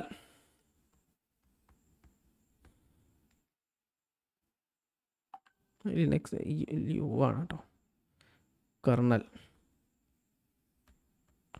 ആണ് എന്ത് ചെയ്യുന്നത്, ഇത് ഡെവലപ്പ് ചെയ്യുന്നത്. അതിനെക്കുറിച്ച് നമുക്ക് ഡീപ്പായിട്ട് പോകണില്ല, ആ ടേം മാത്രം. ലിനക്സ് കെർണലാണ് ഇത് ഡെവലപ്പ് ചെയ്യുന്ന ആപ്പ്. ഇത് നമ്മൾ ഉബുണ്ടു കാലി ലിനക്സ് ഒന്നും പോലെയല്ല, ഇത് വേറൊരു വേർഷനാണ്. ഓക്കെ, അത്ര മനസ്സിലാക്കാം. ബാക്കിയുള്ള കാര്യങ്ങൾ നമുക്ക് അതിനെക്കുറിച്ച് ഇനിയും ചർച്ച വരും. ആ സമയത്ത് ഇത് സ്പെസിഫിക് ആയിട്ട് പറയുന്ന സമയത്ത് അത് കൂടുതൽ ഇൻഡെപ്ത് ആയിട്ട് നമുക്ക് പോവാം. ഇനി നമുക്ക് അടുത്ത ക്വസ്റ്റ്യനിലേക്ക് പോവാം. ഓക്കെ, താഴെ പറയുന്നതിൽ തെറ്റായത് സ്റ്റേറ്റ്മെൻറ്റ് ഏതാണ് എന്നാണ് ക്വസ്റ്റ്യൻ. ഓക്കെ, ഇതിൽ OLED stands for organic light emitting diode. Fast tag is an example of RFID. CAD stands for Computer Algorithm Design. RFID stands for Rapid Frequency Identification. ഇതൊക്കെ എന്താണ്, ഇൻഫർമേഷൻ ആൻഡ് കമ്മ്യൂണിക്കേഷൻ ടെക്നോളജി ICTയുമായി base ചെയ്തിട്ടുള്ള ടോപ്പിക്കുകളാണ്. അപ്പോൾ നമുക്ക് നോക്കാം. Option 1 നോക്കാം. Option A OLED സാധാരണ നമ്മളെ ഫോണിലും അതുപോലെ തന്നെ TV സ്ക്രീനിലൊക്കെ യൂസ് ചെയ്യുന്ന ഒരു സ്ക്രീനാണത്. ഓക്കെ, ഒരു സ്പെസിഫിക് ടൈപ്പ് ഓഫ് LED ആണ്. ഇതിൽ സാധാരണഗതിയിൽ കാർബൺ ബേസ്ഡ് മെറ്റീരിയലാണ് ഇതിലുണ്ടാവുക.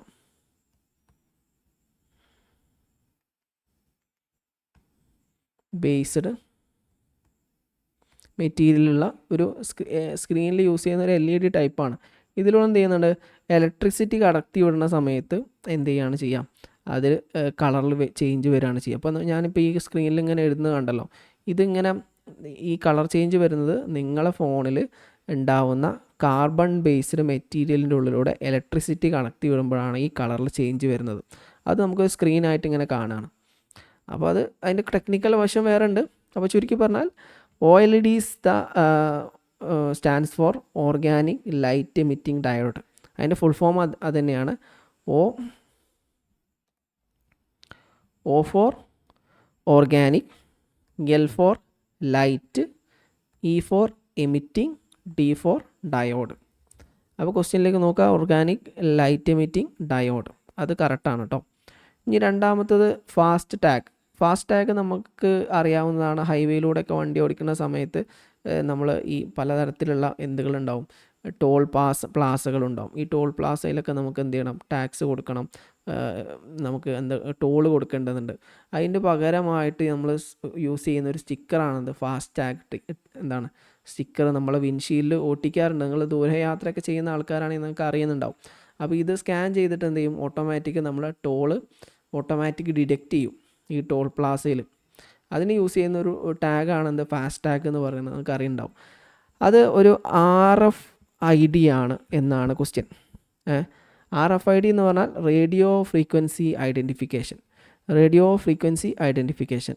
RFID അത് കറക്റ്റാണ്. RFID ആണ്. ഇത് ടോൾ പ്ലാസകളിലാണ് യൂസ് ചെയ്യുക. ഇതൊരു റേഡിയോ വേവ് ആണ്.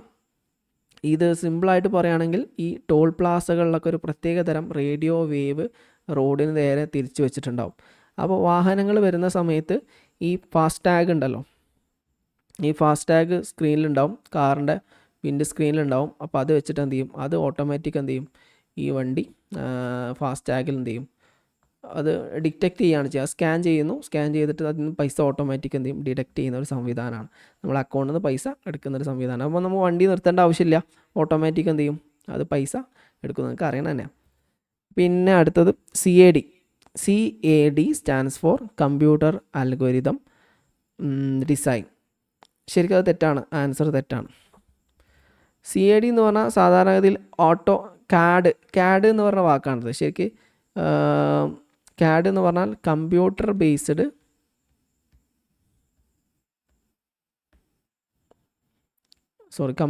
Aided design. നമ്മൾ സാധാരണ ഓട്ടോകാഡ് പോലുള്ള സംവിധാനങ്ങളൊക്കെ കേട്ടിട്ടുണ്ടാവും. ഇത് സാധാരണഗതിയിൽ ആർക്കിടെക്ചേഴ്സ് അതുപോലെ എൻജിനീയേഴ്സൊക്കെയാണ് യൂസ് ചെയ്യുക. ഇത് പലതരത്തിലുള്ള ചിത്രങ്ങൾ ഡിസൈൻ ചെയ്യാനും ഇപ്പോൾ നമ്മളൊരു വീടിൻ്റെ ഒരു പ്ലാൻ വരക്കണം. അപ്പോൾ അതിന് നമുക്ക് എന്ത് ചെയ്യാണ്, കമ്പ്യൂട്ടറിൻ്റെ സഹായം പലതരത്തിലുള്ള 3D 2D വീടുകളൊക്കെ വരയ്ക്കാൻ ഹെൽപ്പ് ചെയ്യും ഈ ഓട്ടോകാഡ് പോലുള്ള സംവിധാനങ്ങൾ. അപ്പോൾ ഇത് തെറ്റാണ്. എൻ്റെ ഓപ്ഷനിൽ കമ്പ്യൂട്ടർ അൽഗോരിതം ഡിസൈൻ എന്നാണ് കൊടുത്തിട്ടുള്ളത്. അത് തെറ്റാണ്. കമ്പ്യൂട്ടർ എയ്ഡഡ് ഡിസൈൻ ഇതാണ് അതിൻ്റെ full form, computer aided design. പിന്നെ നമ്മൾ തൊട്ട് മുകളിൽ ഓപ്ഷൻ ബി പറഞ്ഞ അത് തന്നെയാണ് താഴെ ഡിയിലും കൊടുത്തിട്ടുള്ളത്, RFID. RFID എന്ന് പറഞ്ഞത് ഫാസ്റ്റ് ട്രാക്ക് RFIDൻ്റെ ഒരു എക്സാമ്പിളാണ്, ശരിയാണ്. ആ സമയത്ത് നമ്മൾ RFIDൻ്റെ ഫുൾ ഫോം പറഞ്ഞിരുന്നു അല്ലേ? എന്താ പറഞ്ഞത്? R for radio, F for frequency, ID for identification. RFID എന്ന് പറഞ്ഞാൽ റേഡിയോ ഫ്രീക്വൻസി ഐഡൻറ്റിഫിക്കേഷൻ എന്നാണ് അതിൻ്റെ ആൻസർ വരുന്നത്. അപ്പോൾ ഇതിൽ കൊടുത്തുള്ളത് റാപ്പിഡ് ഫ്രീക്വൻസി ഐഡൻറ്റിഫിക്കേഷൻ എന്നാണ്. അതപ്പോൾ തെറ്റാണ്. അപ്പോൾ ഓപ്ഷൻ കറക്റ്റ് ഓപ്ഷൻ ഏതൊക്കെയാണ്? എ ഓപ്ഷൻ കറക്റ്റാണ്. അതുപോലെ തന്നെ സി ഏതാണ്? ബി ഓപ്ഷൻ, AB ഓപ്ഷൻ കറക്റ്റാണ്. അപ്പോൾ ആൻസർ വരുന്നത് സി, ABയും ശരിയാണ്. ക്വസ്റ്റ്യൻ നോക്കണം, നമ്മൾ പല സമയത്തും കൺഫ്യൂഷൻ ഉണ്ടാകുന്ന ഒന്നാണ് റോങ് സ്റ്റേറ്റ്മെൻറ്റ് ചൂസ് ചെയ്യുക എന്നുള്ളത്. നമ്മൾ ഒരു പെട്ടെന്നുള്ള ഫ്ലോയിൽ പെട്ടെന്ന് നമ്മൾ ആൻസർ എഴുതുന്ന സമയത്ത് ശരിയായ ഉത്തരം ചിലപ്പോൾ നമ്മൾ ടിക്ക് ചെയ്യും. അപ്പോൾ ഓപ്ഷൻ എയും ബിയും ശരിയാണ്. അപ്പോൾ നമ്മൾ എയും ബിയും ഓപ്ഷൻ 2 ടിക്ക് ചെയ്യും. അത് തെറ്റാണ്. ശരിക്കും റോങ് സ്റ്റേറ്റ്മെൻറ്റ് എഴുതാനാണ് പറഞ്ഞത്. അപ്പോൾ ശരിക്കും സിയും ഡിയുമാണ് അതിൻ്റെ കറക്റ്റ് ആൻസർ വരുന്നത്. ഇനി നമുക്ക് അടുത്ത ക്വസ്റ്റ്യനിലേക്ക് പോവാം. ഇനി ഇത് സിമ്പിളായിട്ടുള്ളൊരു ടോപ്പിക്കാണ്. ഈ ജേർണൽസ് ഇത് എന്താണ്? മാച്ച് ലിസ്റ്റാണ്.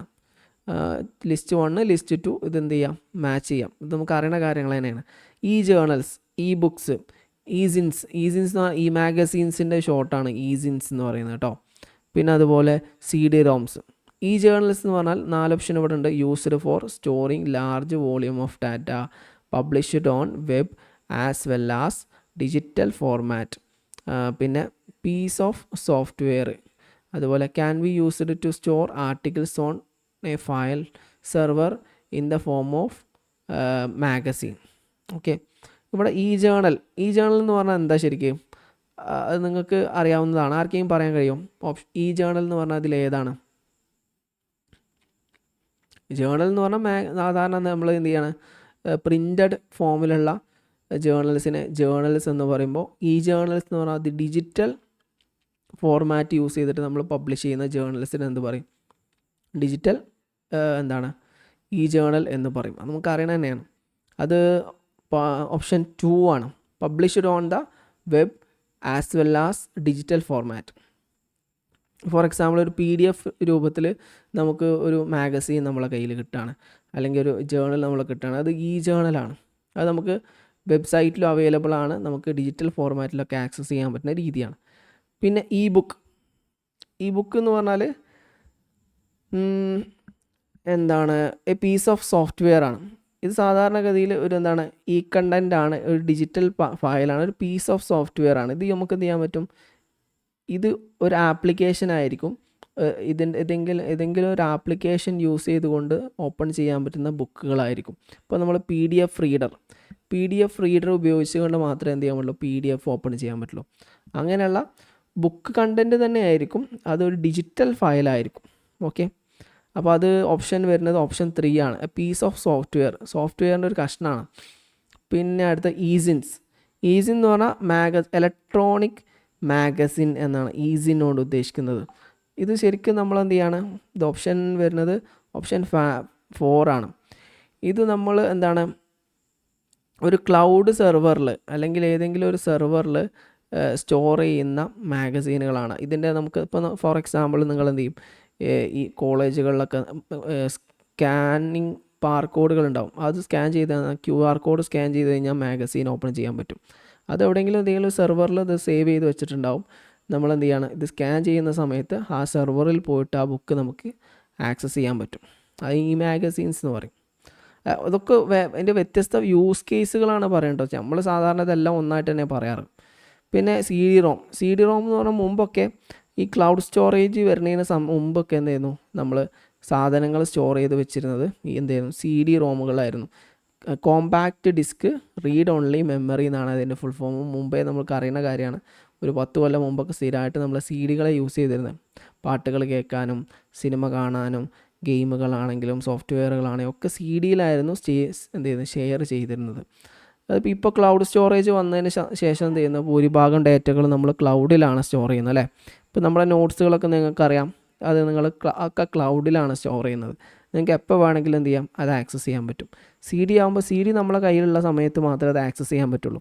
അപ്പോൾ ചുരുക്കി പറഞ്ഞാൽ ഇത് വിശദീകരിക്കാനൊന്നും ഇതിലില്ല. അത് A4 എന്ന് പറഞ്ഞാൽ 2 ആണ്, B 3 ആണ്, C 4 ആണ്, D 1 ആണ്. അപ്പോൾ അതിൻ്റെ ഓപ്ഷൻ വരുന്നത് ഓപ്ഷൻ 1 ആണ്. ഓക്കെ, കറക്റ്റ് ആൻസർ ഓപ്ഷൻ 1 ആണ്. ഇനി അടുത്ത ക്വസ്റ്റ്യനിലേക്ക് നമുക്ക് പോവാം. ഓക്കെ, ഇതൊരു പൊല്യൂറ്റൻ്റ്, ലെഡ് പൊല്യൂറ്റൻ്റ്, അതിനെക്കുറിച്ചാണ് ചോദ്യം. പ്രധാനമായും എന്താണ്, what is the major source of pollutant lead in houses?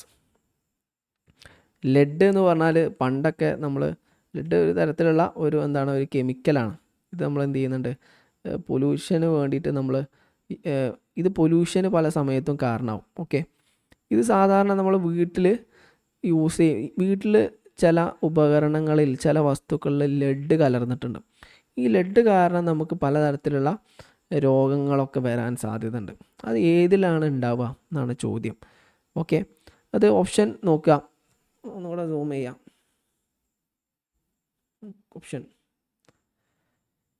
Option നോക്കുകയാണ്.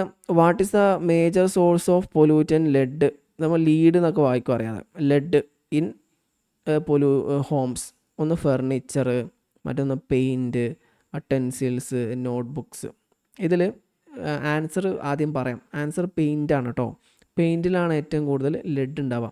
പക്ഷേ ഇന്ന് നമ്മൾ യൂസ് ചെയ്യുന്ന മെറ്റീരിയലൊന്നും എന്തില്ല, പെയിൻറ്റുകളിലൊന്നും ലെഡ് യൂസ് ചെയ്യാറില്ല. പക്ഷെ മുമ്പ് പഴയ കാലത്തൊക്കെ യൂസ് ചെയ്തിരുന്ന പെയിൻറ്റുകളിൽ ലെഡ് ബേസ്ഡ് പെയിൻറ്റുകളായിരുന്നു.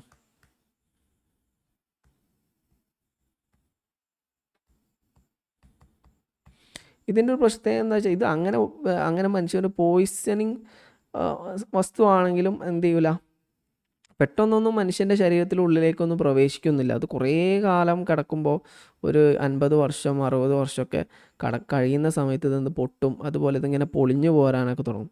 അപ്പോൾ ഇതിൻ്റെ ഉള്ളിൽ നിന്ന് പൊടികൾ എന്ത് ചെയ്യും, ഈ ലെഡിൻ്റെ പൊടികൾ അന്തരീക്ഷത്തിൽ വരും. ഫാന് കറങ്ങുമ്പോൾ അങ്ങനെ പാറിക്കളിക്കും, നമ്മൾ ശ്വസിക്കുന്ന സമയത്ത് പലതരത്തിലുള്ള രോഗങ്ങൾ പിടിപെടാൻ സാധ്യതയുണ്ട്. അത് ഫ്ലോറുകളിൽ, നമ്മളെ വിൻഡോയിൽ, അതുപോലെ ടോയ്സുകളിൽ, കുട്ടികൾ കളിക്കുന്ന ടോയ്സുകളൊക്കെ ഇതിൻ്റെ പൊടികൾ ഉണ്ടാവും. അത് ബ്രീത്ത് ചെയ്യുന്ന സമയത്ത് കുട്ടികൾക്ക് എന്തുണ്ടാവും, ഹെൽത്ത് പ്രോബ്ലംസ് ഉണ്ടാവും. അത് പെയിൻറ്റിലായിരുന്നു, പണ്ട് കാലത്തെ പെയിൻറ്റിലായിരുന്നു യൂസ് ചെയ്തിരുന്നത്. ഇന്ന് പെയിൻറ്റുകളൊന്നും ഇത് യൂസ് ചെയ്യുന്നില്ല. പുതിയ വീട്ടിൽ പുതിയ പെയിൻറ്റിനൊന്നും ഇത്തരം പ്രശ്നങ്ങളില്ല. പിന്നെ ഫർണിച്ചറാണ് അടുത്ത ഓപ്ഷൻ പറഞ്ഞത്. ഫർണിച്ചറും അത്ര വലിയ ലെഡ് ബേസ്ഡ് കണ്ടൻ്റ് ഇല്ല. ഉണ്ട്, ചില ഫർണിച്ചർ നമ്മൾ എന്ത് ചെയ്യും, പെയിൻറ്റ് കൊടുക്കാറുണ്ട് അല്ലേ. പണ്ട് കാലത്ത് പെയിൻറ്റ് കൊടുത്തിരുന്ന ഫർണിച്ചറുകളിലൊക്കെ അത് ചെറിയ തോതിലുണ്ടായിരിക്കും. പക്ഷെ പിന്നീട് എന്തില്ല, എന്നാലും നമുക്ക് എന്ത് ചെയ്യാൻ പറ്റില്ല, പെയിൻറ്റ് അതിനേക്കാളും വലിയ സോഴ്സാണല്ലോ. അതുകൊണ്ട് നമുക്ക് പെയിൻറ്റ് ഓപ്ഷൻ കൊടുക്കാം.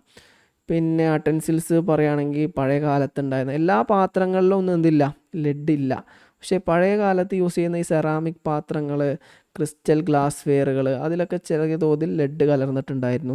അത് നമ്മൾ കുടിക്കുന്ന സമയത്തൊക്കെ അതിലെന്തുണ്ടാവും, ഈ ലെഡ് ശരീരത്തിൽ പോകാനും പലതരത്തിലുള്ള രോഗങ്ങൾ വരാനും സാധ്യതയുണ്ട്. പക്ഷേ ഇപ്പോൾ ഇതൊന്നും എന്ത് ചെയ്യുന്നില്ല, യൂസ് ചെയ്യുന്നില്ല. മുമ്പാണ് ഇതൊക്കെ ഉണ്ടായിരുന്നത് കേട്ടോ. പിന്നെ നോട്ട്ബുക്കിൽ മോഡേൺ നോട്ട്ബുക്കിൽ സാധാരണഗതിയിൽ നമ്മൾ ഓർഗാനിക് പിഗ്മെൻറ്റ്സ് ഇതൊക്കെയാണ് യൂസ് ചെയ്യുന്നത്. മുളകൾ, അങ്ങനെ പലതരത്തിലുള്ള മരത്തിൽ നിന്നൊക്കെ ഉണ്ടാക്കുന്ന പല സാധനങ്ങൾ ഉപയോഗിച്ചുകൊണ്ടാണെന്ത് ഇത് നോട്ട്ബുക്ക് യൂസ് ചെയ്യുന്നത്. അതുകൊണ്ട് എന്തില്ല, ഇത് ലെഡ് ബേസ്ഡ് സോഴ്സ് അല്ല. അപ്പോൾ ഇത് ഈ 4 പറയുന്നത്, 4 ഏറ്റവും ഹയസ്റ്റ് സോഴ്സ് എന്ന് പറയുന്നത് പെയിൻ്റാണ്. പിന്നെ അതിന് താഴെ വരുന്നത് ഫർണിച്ചറാണ്. ഫർണിച്ചർ അടക്കം ചെറിയ പെയിൻറ്റുകളൊക്കെ കൊടുത്തിട്ടുണ്ടാവും. പിന്നെ അട്ടൻസിൽസ് ഒരു ആവറേജ് ലെവലിൽ ചെറിയ സെറാമിക് പാത്രങ്ങളൊക്കെ കുറേ മുമ്പ് ഉണ്ടായിരുന്നു. പിന്നെ നോട്ട്ബുക്കിലും വളരെ കുറവാണ്. നോട്ട്ബുക്കിൽ ഇനിയിപ്പോൾ എന്തെങ്കിലും സ്പ്രേ അങ്ങനെ എന്തെങ്കിലുമൊക്കെ വരികയാണെങ്കിലൊക്കെ മുമ്പ് യൂസ് ചെയ്തിരുന്നു എന്നല്ലാതെ ഇപ്പോഴൊന്നും എന്ത് ചെയ്യില്ല, ഈ ലെഡ് പൊല്യൂറ്റൻ്റ് യൂസ് ചെയ്യുന്നില്ല. അപ്പോൾ ചുരുക്കി പറഞ്ഞാൽ ആൻസർ ഓപ്ഷൻ 2 ആണ്.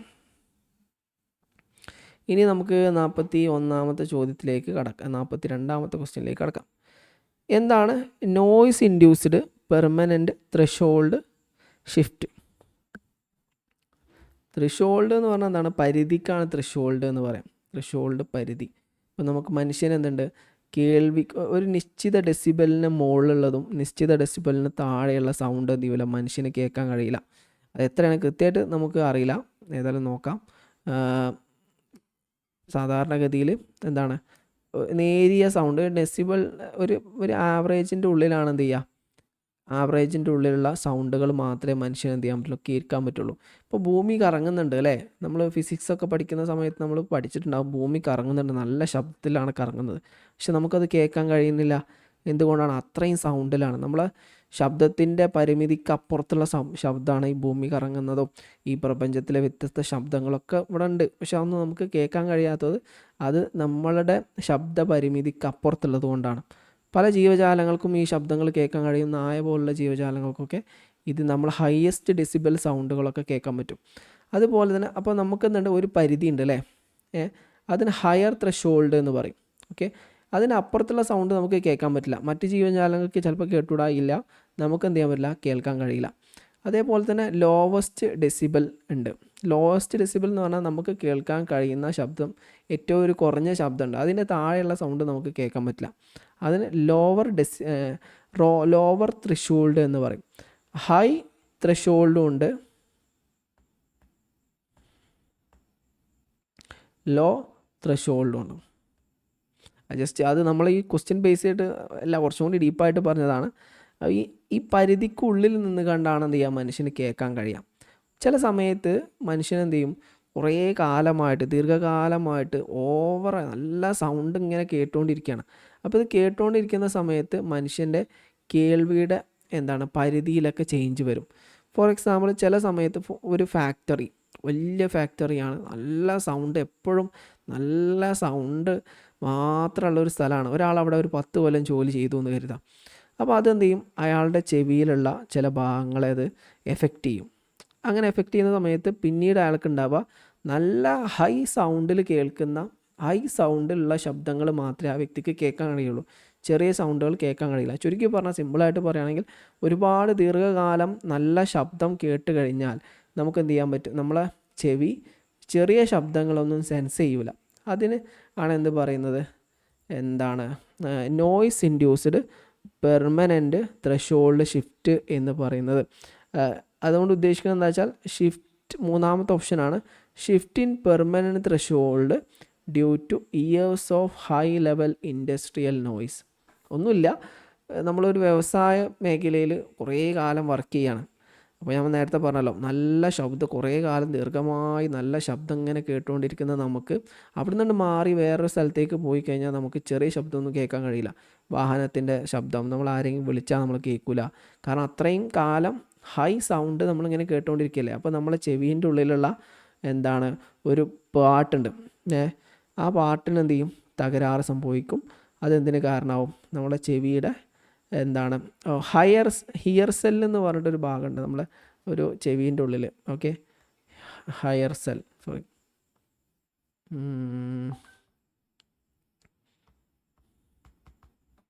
സെല്ല്, ഈ ഭാഗത്തിന് എന്ത് ചെയ്യും, തകരാറ് സംഭവിക്കുമ്പോൾ നമുക്ക് എന്ത് ചെയ്യാൻ പറ്റും, നമുക്ക് ചെറിയ ശബ്ദങ്ങളും കേൾക്കില്ല.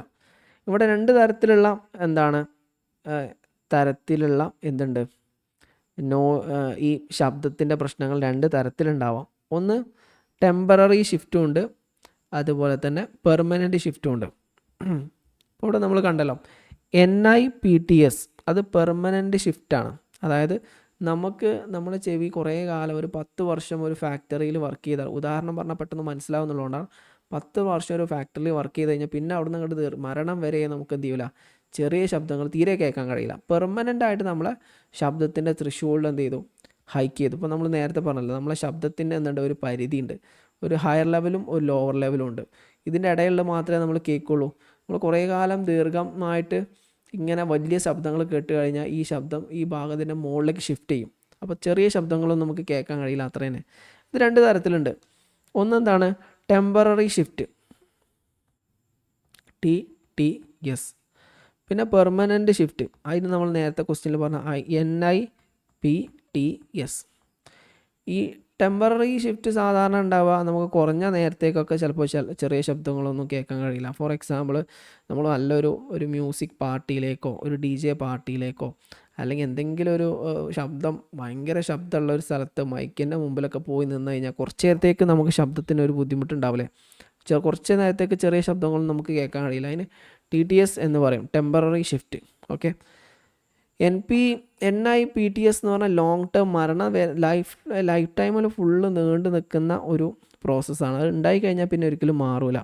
ഈ ഷോർട്ട് ടേമിൻ്റെ പ്രത്യേകത എന്ന് വെച്ചാൽ ഷോർട്ട് ടേം ആയിട്ടേ ഉണ്ടാവുള്ളൂ. കുറച്ച് കഴിഞ്ഞാൽ റീസെറ്റ് ആവും.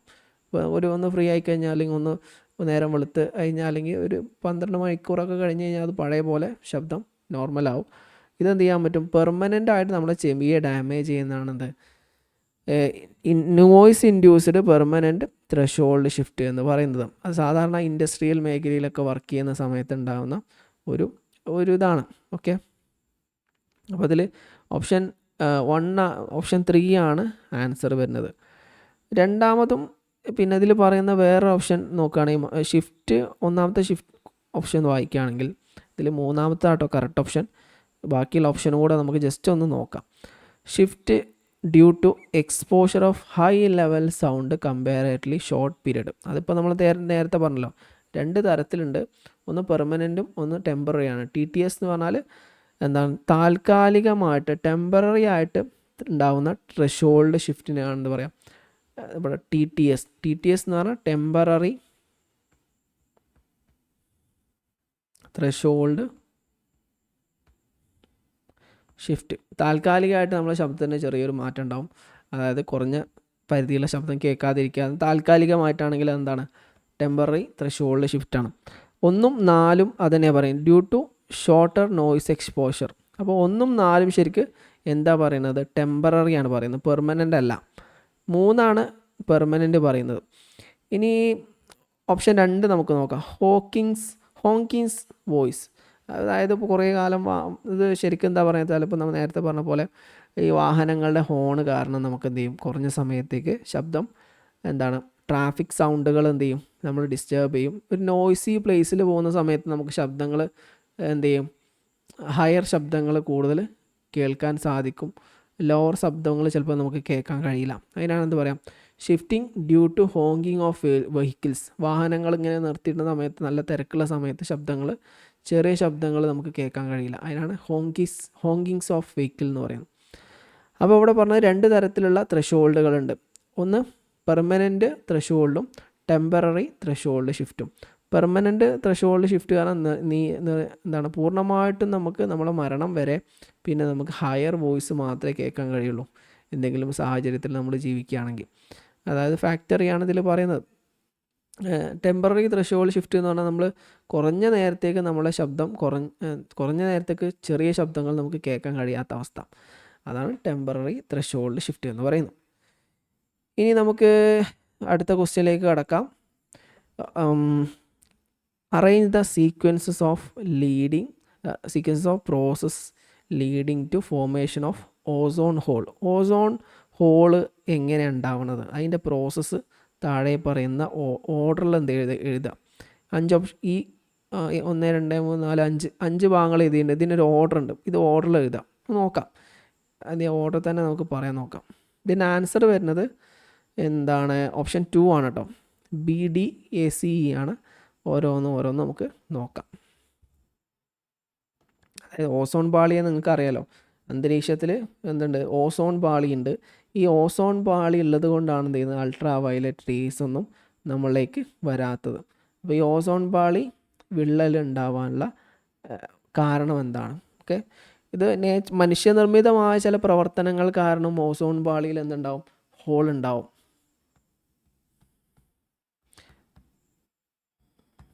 അതുപോലെ തന്നെ മനുഷ്യനിർമ്മിതമായിട്ട് ഓസോൺ പാളിയിൽ വിള്ളൽ ഉണ്ടാവുന്നത് നമ്മൾ മുമ്പ് പഠിച്ചതാണ്. അതിവിടെ ഡിസ്കസ് ചെയ്യുന്നില്ല. നാച്ചുറലി ഓസോൺ പാളിയിൽ വിള്ളൽ ഉണ്ടാവുന്ന ഒരു പ്രോസസ്സിനെ കുറിച്ചാണ് ഇവിടെ പറയുന്നത്. അതിനെക്കുറിച്ച് നമുക്ക് നോക്കാം. എസ്പെഷ്യലി ഇത് നോർത്ത് പോളിലും സൗത്ത് പോളിലൊക്കെയാണ് ഇത് ഉണ്ടാവുക. അതായത് നമുക്കറിയാം ഭൂമിയുടെ 2 ഭാഗങ്ങളുണ്ട് അല്ലേ? ഉത്തര ധ്രുവവും ദക്ഷിണ ധ്രുവവും ഉണ്ട് അല്ലേ? ഇവിടെ ഭൂരിഭാഗം സ്ഥലങ്ങളും മഞ്ഞ് മലയായിരിക്കും ഉണ്ടാവുക, മഞ്ഞ് മലകളായിരിക്കും ഉണ്ടാവുക. ഇവിടെ ഉണ്ടാവുന്നൊരു പ്രോസസ്സാണ് ഇവിടെ നമ്മൾ വിശദീകരിക്കുന്നത്. ഓക്കെ, ഇവിടെ പല നമുക്ക് ധ്രുവ പ്രദേശങ്ങളുടെ പ്രത്യേകത എന്ന് വെച്ചാൽ അവിടുത്തെ ചില സ്ഥലങ്ങളിൽ 6 മാസം രാത്രിയും 6 മാസം പകലുള്ള സ്ഥലങ്ങളുണ്ടാവും അല്ലേ. നമുക്കറിയാം ചില ഏരിയയിൽ നിന്നുണ്ടാവും. ഭൂമിയുടെ ആകൃതി അങ്ങനെയാണ്, അതിങ്ങനെ റൊട്ടേറ്റ് ചെയ്യുന്ന സമയത്ത് ചില സ്ഥലത്ത് നിന്നുണ്ടാവും 6 മാസം പകലാണെങ്കിൽ പിന്നെ 6 മാസം രാത്രി ആയിരിക്കും. ഈ 6 മാസം പകൽ ഉള്ളതിന് നമ്മൾ പറയും എന്താണ്, ഡാർക്ക് വിൻ്റർ എന്നാണ് പറയാം. Dark winter.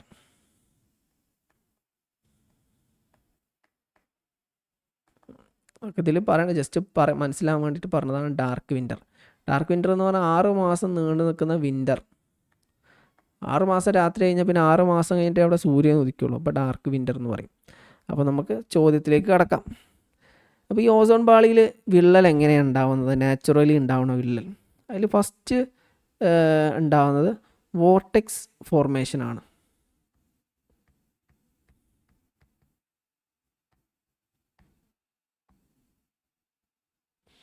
Vortex formation option B ആണ്. വോർട്ടെക്സ് ഫോർമേഷൻ, അതായത് ഇതിന് പോളാർ വോർട്ടെക്സ് എന്നാണ് ഇതിന് പറയാം. സയൻറ്റിഫിക്കലി ഇതിന് പോളാർ വോർട്ടെക്സ്.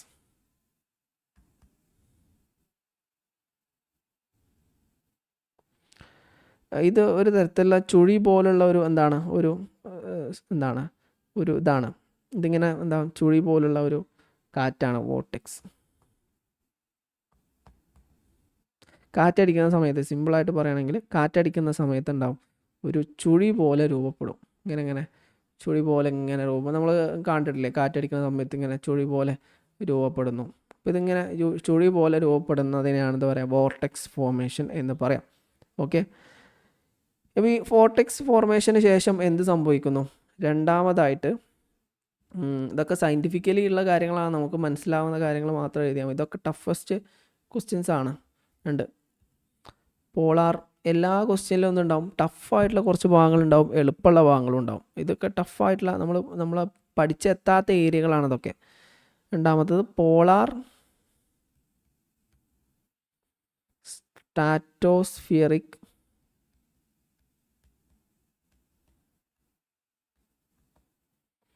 ക്ലൗഡ്. ഒരു PSC രൂപപ്പെടും. PSC, polar stratospheric cloud. ഇതേ ചിലപ്പോൾ ഈ PSC എന്ന് പറഞ്ഞാൽ എന്താണെന്ന് പറയുകയാണെങ്കിൽ ചിലപ്പോൾ വേറെ ക്വസ്റ്റ്യൻ വരും. ഇപ്പോൾ PSC എന്ന് പറഞ്ഞാൽ നമ്മൾ മനസ്സിലാക്കുന്ന PSC അല്ല, ഇത് പോളാർ സ്ട്രാറ്റോസ്ഫിയറിക് ക്ലൗഡാണ്. ഇത് നമ്മൾ പറഞ്ഞല്ലോ ചുഴി രൂപപ്പെടുമല്ലോ. ഈ ചുഴി രൂപപ്പെടുന്ന സമയത്ത് ഇതിൻ്റെ പുറത്തുള്ള ടെമ്പറേച്ചറും ഉള്ളിലുള്ള ടെമ്പറേച്ചറും രണ്ട് വ്യത്യസ്ത ടെമ്പറേച്ചർ ആയിരിക്കും ഇങ്ങനെ രൂപപ്പെടുന്ന സമയത്ത്. അപ്പോൾ ഇതിൻ്റെ ഉള്ളിൽ നല്ല തണുപ്പ്, ഓവർ തണുപ്പ് വരും. അതായത് ഒരു 78 ഡിഗ്രി സെൽഷ്യസ് ഒക്കെ തണുപ്പ് വരും. -78°C, അതായത് ഐസിൻ്റെയൊക്കെ മുകളിലുള്ള അവസ്ഥയാണ്. 0 ഡിഗ്രി സെൽഷ്യസ് തന്നെ ഐസ് ആവുന്ന ഘട്ടമാണ്. അതിനേക്കാളും ഹെവി എക്സ്ട്രീം ടെമ്പറേച്ചർ എന്തിൻ്റെ ഉള്ളിലുണ്ടാവും, ഇതിൻ്റെ ഉള്ളിൽ ഫോം ചെയ്യും. അതിനെന്ത് പറയും? പോളാർ സ്ട്രാറ്റോസ്ഫിയറിക് ക്ലൗഡ് എന്ന് പറയുന്നു. പിന്നെ സംഭവിക്കുക ഡീഹ്യൂമിഡിഫിക്കേഷനാണ്. അത് ഡീഹ്യൂമിഡിഫിക്കേഷൻ ഇപ്പോൾ ഫസ്റ്റ് പറഞ്ഞ ബി ആണ്. പിന്നെ പറഞ്ഞത് എന്താണ്, രണ്ടാമത്തെ എന്തേന്ന് പറഞ്ഞത്, എന്തേന്നു, പോളാർ സ്ട്രാറ്റോസ്ഫിയറിക് ക്ലൗഡ്. ഇതാ ഡി ആണ് രണ്ടാമത്. മൂന്നാമത് പറഞ്ഞത് എന്തായിരുന്നു ഇപ്പോൾ നമ്മൾ പറഞ്ഞത്, ഡീഹ്യൂമിഡിഫിക്കേഷൻ ആൻഡ് ന്യൂട്രിഫിക്കേഷൻ. ഡീഹ്യൂമിഡിഫിക്കേഷൻ,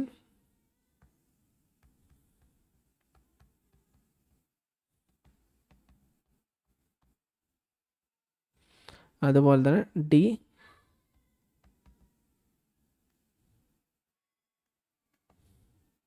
ഡീനൈട്രിഫിക്കേഷനാണ്.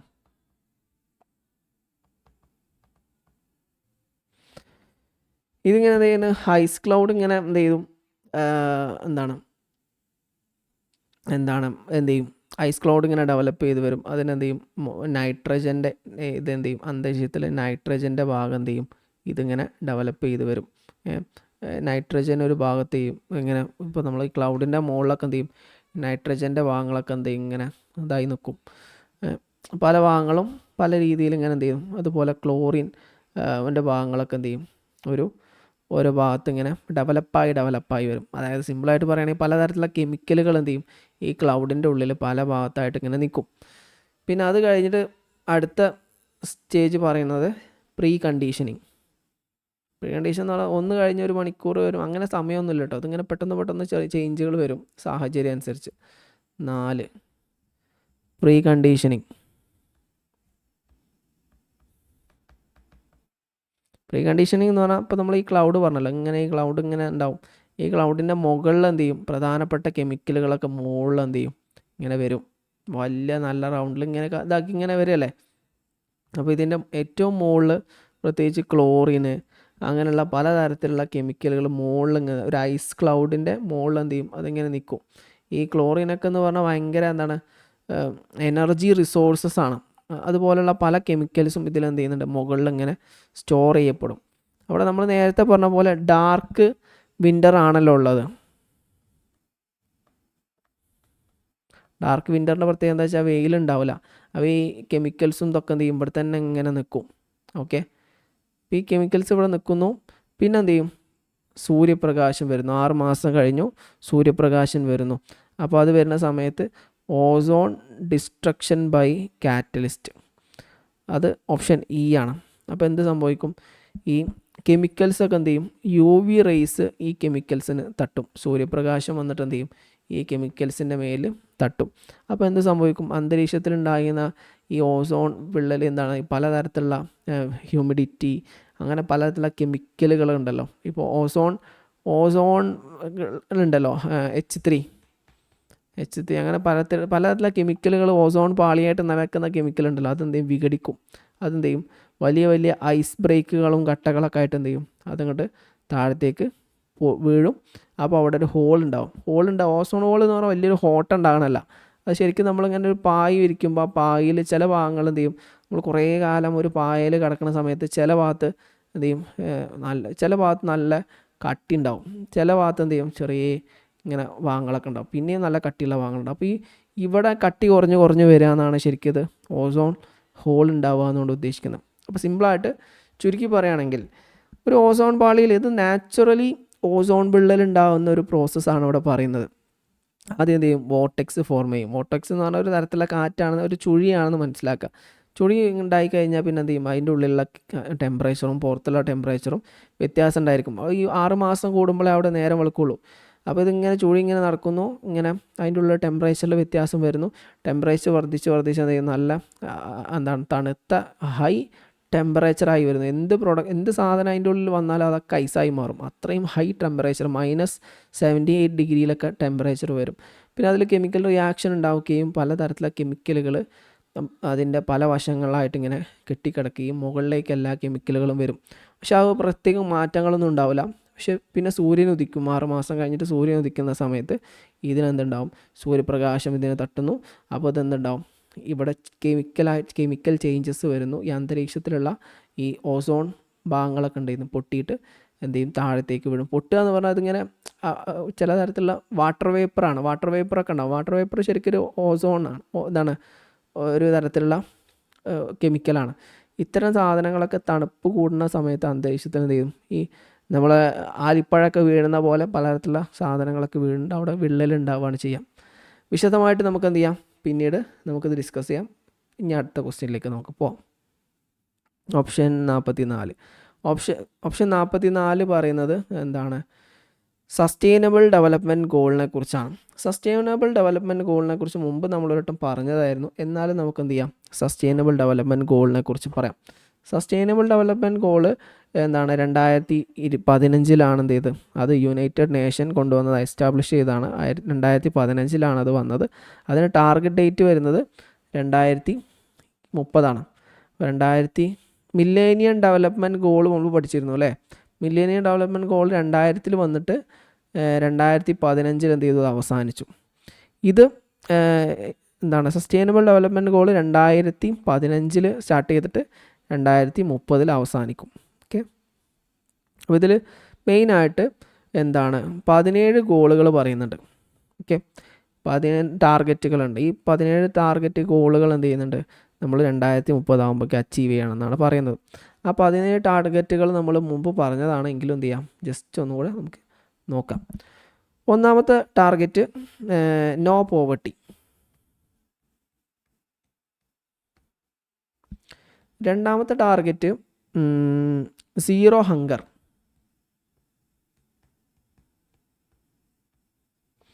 മൂന്നാമത്തെ ടാർഗറ്റ് മൂന്നാമത്തെ goal good health and wellbeing.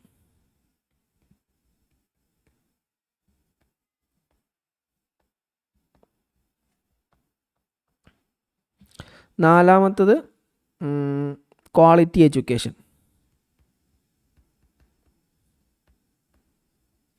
അഞ്ചാമത്തത് ജെൻഡർ ഇക്വാലിറ്റി.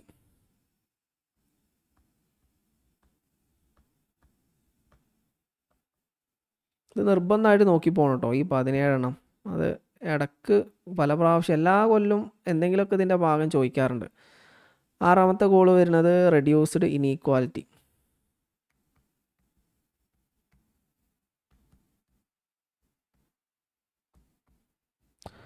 ഏഴാമത്തത് വരുന്നത് ക്ലീൻ വാട്ടർ ആൻഡ് സാനിറ്റേഷൻ.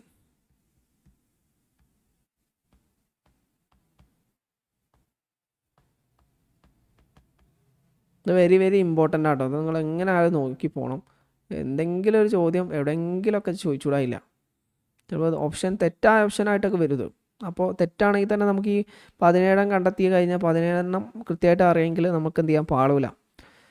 പിന്നെ എന്താണ് അടുത്തത് വരുന്നത് എന്താണ്, ഇത് ഓർഡറിലല്ല കേട്ടോ പറയണത്, ജസ്റ്റ് പറയണമെന്നേ ഉള്ളൂ.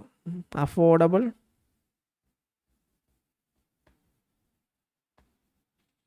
And clean energy.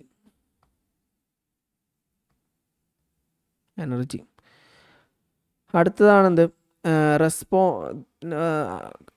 റെസ്പോൺസിബിൾ. ഇത് ഞാൻ കാറ്റഗറൈസ് ചെയ്തിട്ട് പറയാം, അതാണ് കുറച്ചും കൂടെ നല്ലത്. നിങ്ങൾക്ക് പഠിക്കാനുള്ള വേറൊരു രീതിയാണ് കാറ്റഗറൈസ് ചെയ്ത് പഠിക്കുക എന്നുള്ളത്. ഓക്കെ, നമുക്ക് ജസ്റ്റ് എന്ത് ചെയ്യാം, കാറ്റഗറൈസ് ചെയ്ത് പറയാം കേട്ടോ. നമ്മൾ ആദ്യം മുതൽ പറയാം. ഓക്കെ, ഇത് ഞാൻ കാറ്റഗറൈസ് ചെയ്താൽ വെച്ചിരുന്ന ഓർഡറല്ല. പ്രധാനമായിട്ടും ഇത് നമുക്ക് 4 കാറ്റഗറികളാക്കിയിട്ട് വേർതിരിക്കാം. 4 കാറ്റഗറിയിൽ പഠിച്ചു കഴിഞ്ഞാൽ കുറച്ചും കൂടെ എളുപ്പത്തിൽ പഠിക്കാം. കാറ്റഗറി 1 ഇത് നമ്മുടെ ഒരു രീതി കേട്ടോ, നമുക്ക് കാറ്റഗറികളാക്കിയിട്ട് വേർതിരിക്കുന്ന കാറ്റഗറി. കാറ്റ് 1 ജസ്റ്റ് നമ്മൾ കാറ്റഗറൈസ് ചെയ്യണതാണ്. ഇതിൻ്റെ ഒരു ഹെഡിങ് പറയുന്നത്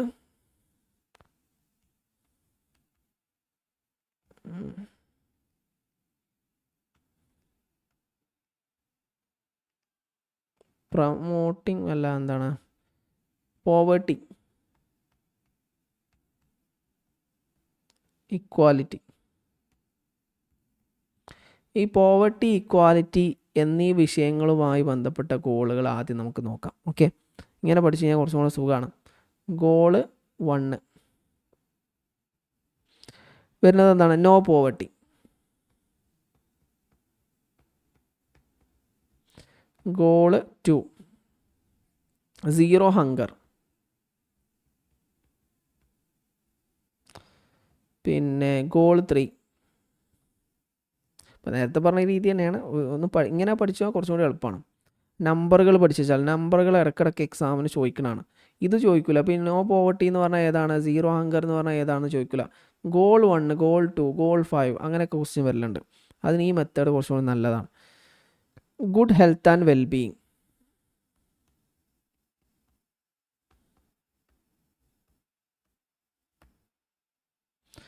ഇനി ഗോള് 5 ആണ് കേട്ടോ ഗോള്. ഞാൻ കാറ്റഗറൈസ് ചെയ്തിട്ടാണ് നേരത്തെയും പറഞ്ഞത്. Gender equality.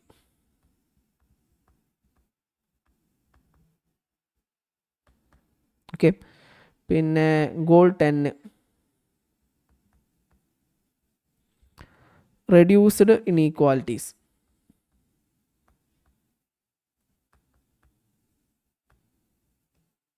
ഈ 5 1 2 3 4 5 ഈ 5 നിർബന്ധമായിട്ട് ഒരു കാറ്റഗറി ആയിട്ട് പഠിച്ചാൽ പോവർട്ടി ഇക്വാലിറ്റി ഇതുമായി ബേസ് ചെയ്തിട്ടുള്ള 5 ഗോളുകളാണ്. ഒന്ന് goal 1, goal 2, goal 3, goal 5, goal 10.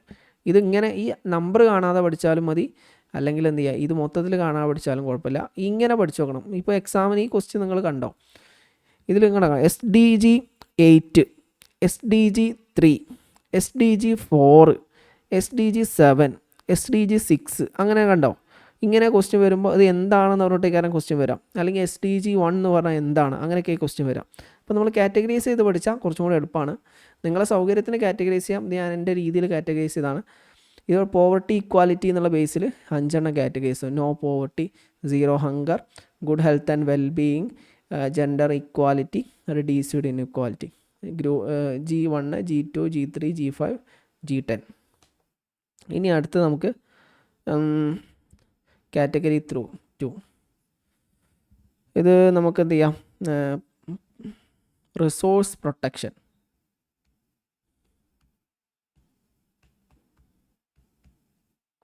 Resources protect ചെയ്യാൻ വേണ്ടിയിട്ടുള്ള കുറേ ഗോളുകളാണ് കേട്ടോ. അത് അങ്ങനെ ഒരു കാറ്റഗറിയാക്കി നമുക്ക് ഡിവൈഡ് ചെയ്യാം. അതിൽ പ്രധാനമായിട്ട് ഗോൾ 6 വരുന്ന clean water and sanitation.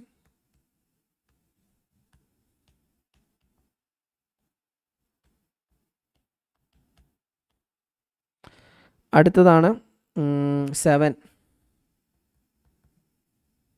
Affordable and clean energy.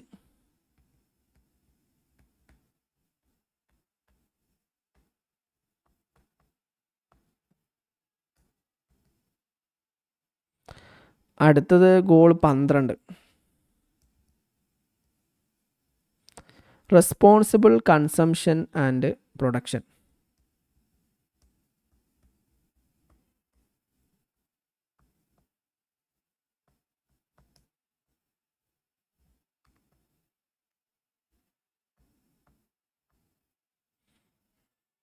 Responsible consumption and production.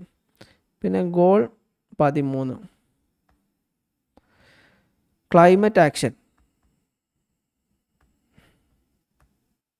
Okay, ഈ 4 റിസോഴ്സസ് പ്രൊട്ടക്റ്റ് ചെയ്യുമായി ബന്ധപ്പെട്ട ഗോളുകളാണ്. അപ്പോൾ 2 ഗോളുകൾ, ഒന്ന് പോവർട്ടി ഇൻഇക്വാലിറ്റിയുമായി ബന്ധപ്പെട്ട ഗോൾ 1, 2, 3, 5, 10. ഗോൾ റിസോഴ്സ് പ്രൊട്ടക്റ്റ് ചെയ്യുമായി ബന്ധപ്പെട്ട ഗോൾ 6, 7, 12, 13. ഓക്കെ, ഇനി നമുക്ക് അടുത്തൊരു ഗോള് കാറ്റഗറി പറയാം. അടുത്ത കാറ്റഗറി ആയിട്ട് നമുക്ക് sustainable economy and industry.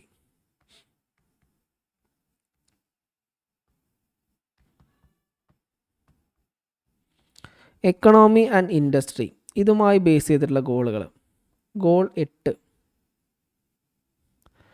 Decent work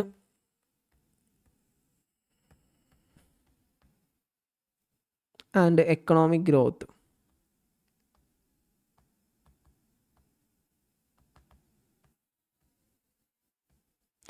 അടുത്തത് goal 9, industry, innovation and infrastructure. അടുത്തത് goal 11, sustainable cities and communities.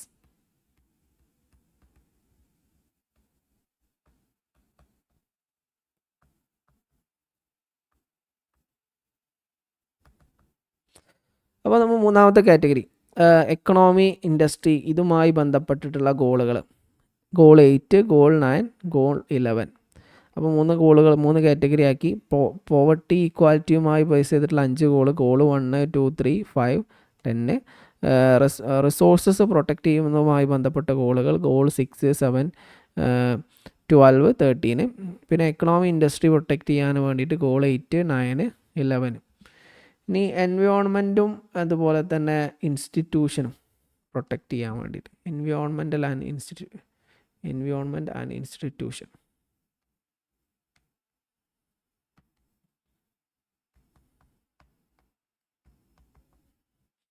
ഇതുമായി ബേസ് ചെയ്തിട്ടുള്ള ഗോളുകൾ: goal 14, life below water.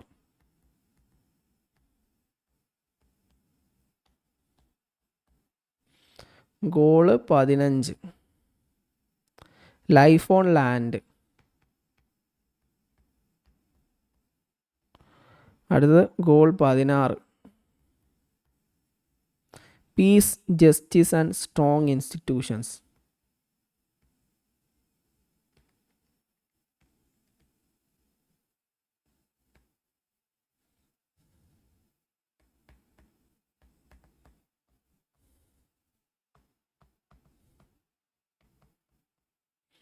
Piece, justice and strong institutions 4. പിന്നെ goal 17. Goal 17 partnership in the goal, partnership for the goal.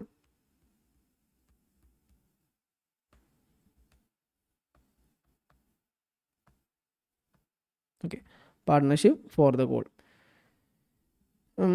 ഇതൊക്കെയാണ് വരുന്നത്. അപ്പോൾ 4 category ആക്കി പെട്ടെന്ന് മനസ്സിലാക്കാൻ വേണ്ടി. എൻവയോൺമെൻറ്റ് ഇൻസ്റ്റിറ്റ്യൂഷനുമായി ബന്ധപ്പെട്ട ഗോളുകൾ 14, 15, 16, 17. എക്കണോമി ഇൻഡസ്ട്രിയുമായി ബന്ധപ്പെട്ട ഗോള് 8, 9, 11. റിസോഴ്സ് പ്രൊട്ടക്റ്റുമായി ബന്ധപ്പെട്ട ഗോള് 6, 7, 12, 13. പോവർട്ടി ഇക്വാലിറ്റിയുമായി ബന്ധപ്പെട്ട ഗോള് 1, 2, 3, 5, 10. ഇനി നമുക്ക് ക്വസ്റ്റ്യനിലേക്ക് തന്നെ പോവാം.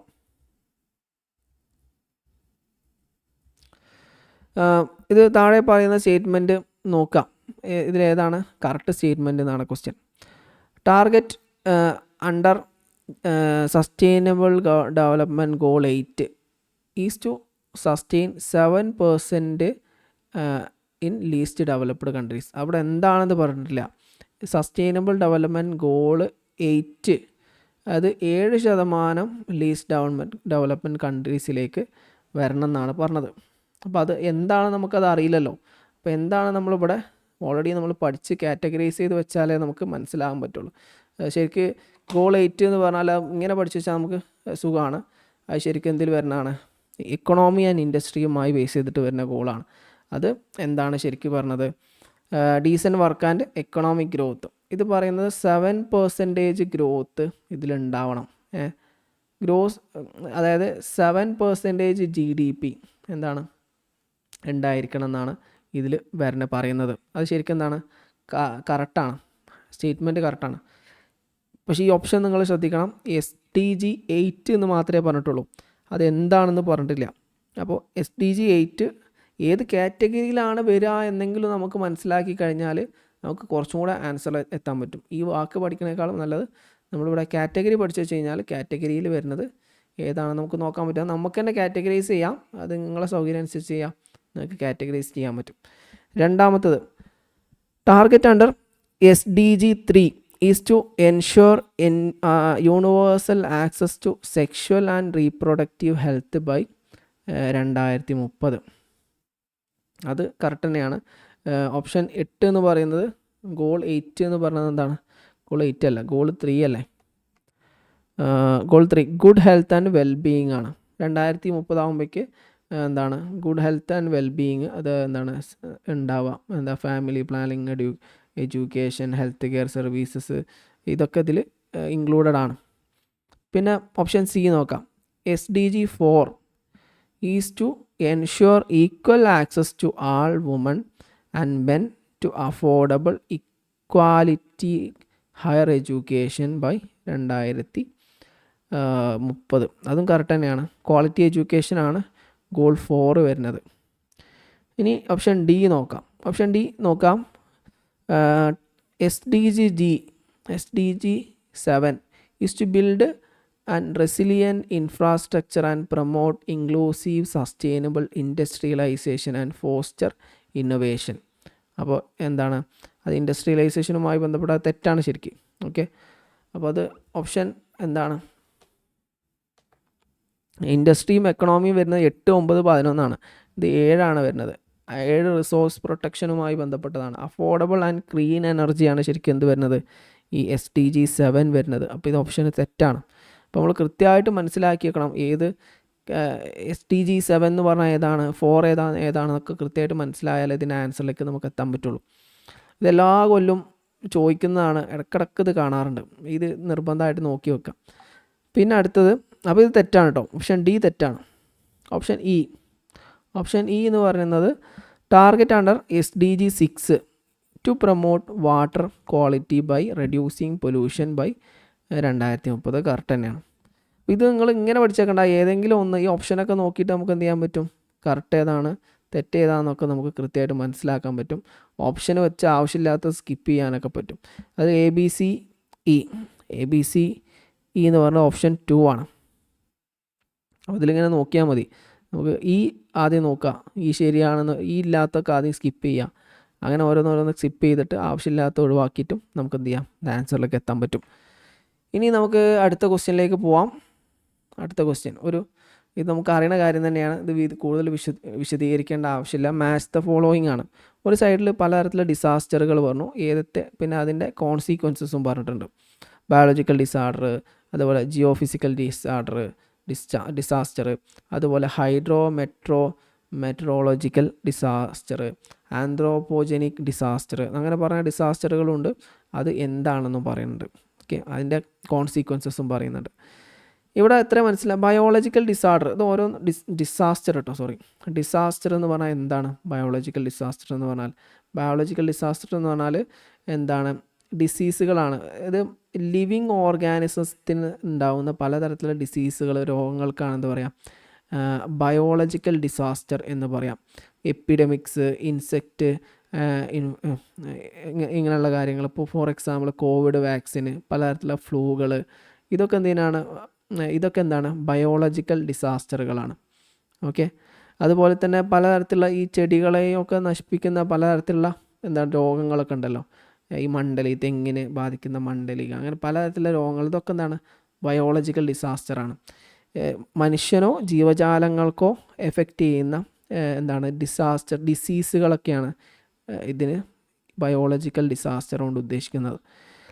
അതിപ്പോൾ ഏതാണ് ഇതിൽ വരാം? ബയോളജിക്കൽ ഡിസാസ്റ്റർ എന്ന് പറഞ്ഞാൽ അപ്പോൾ ഓപ്ഷൻ എപ്പിഡമിക്, ഇൻസെക്റ്റ് ഇൻഫെസ്റ്റിസേഷൻ, ഒക്കെയാണ് അതിൽ വരും.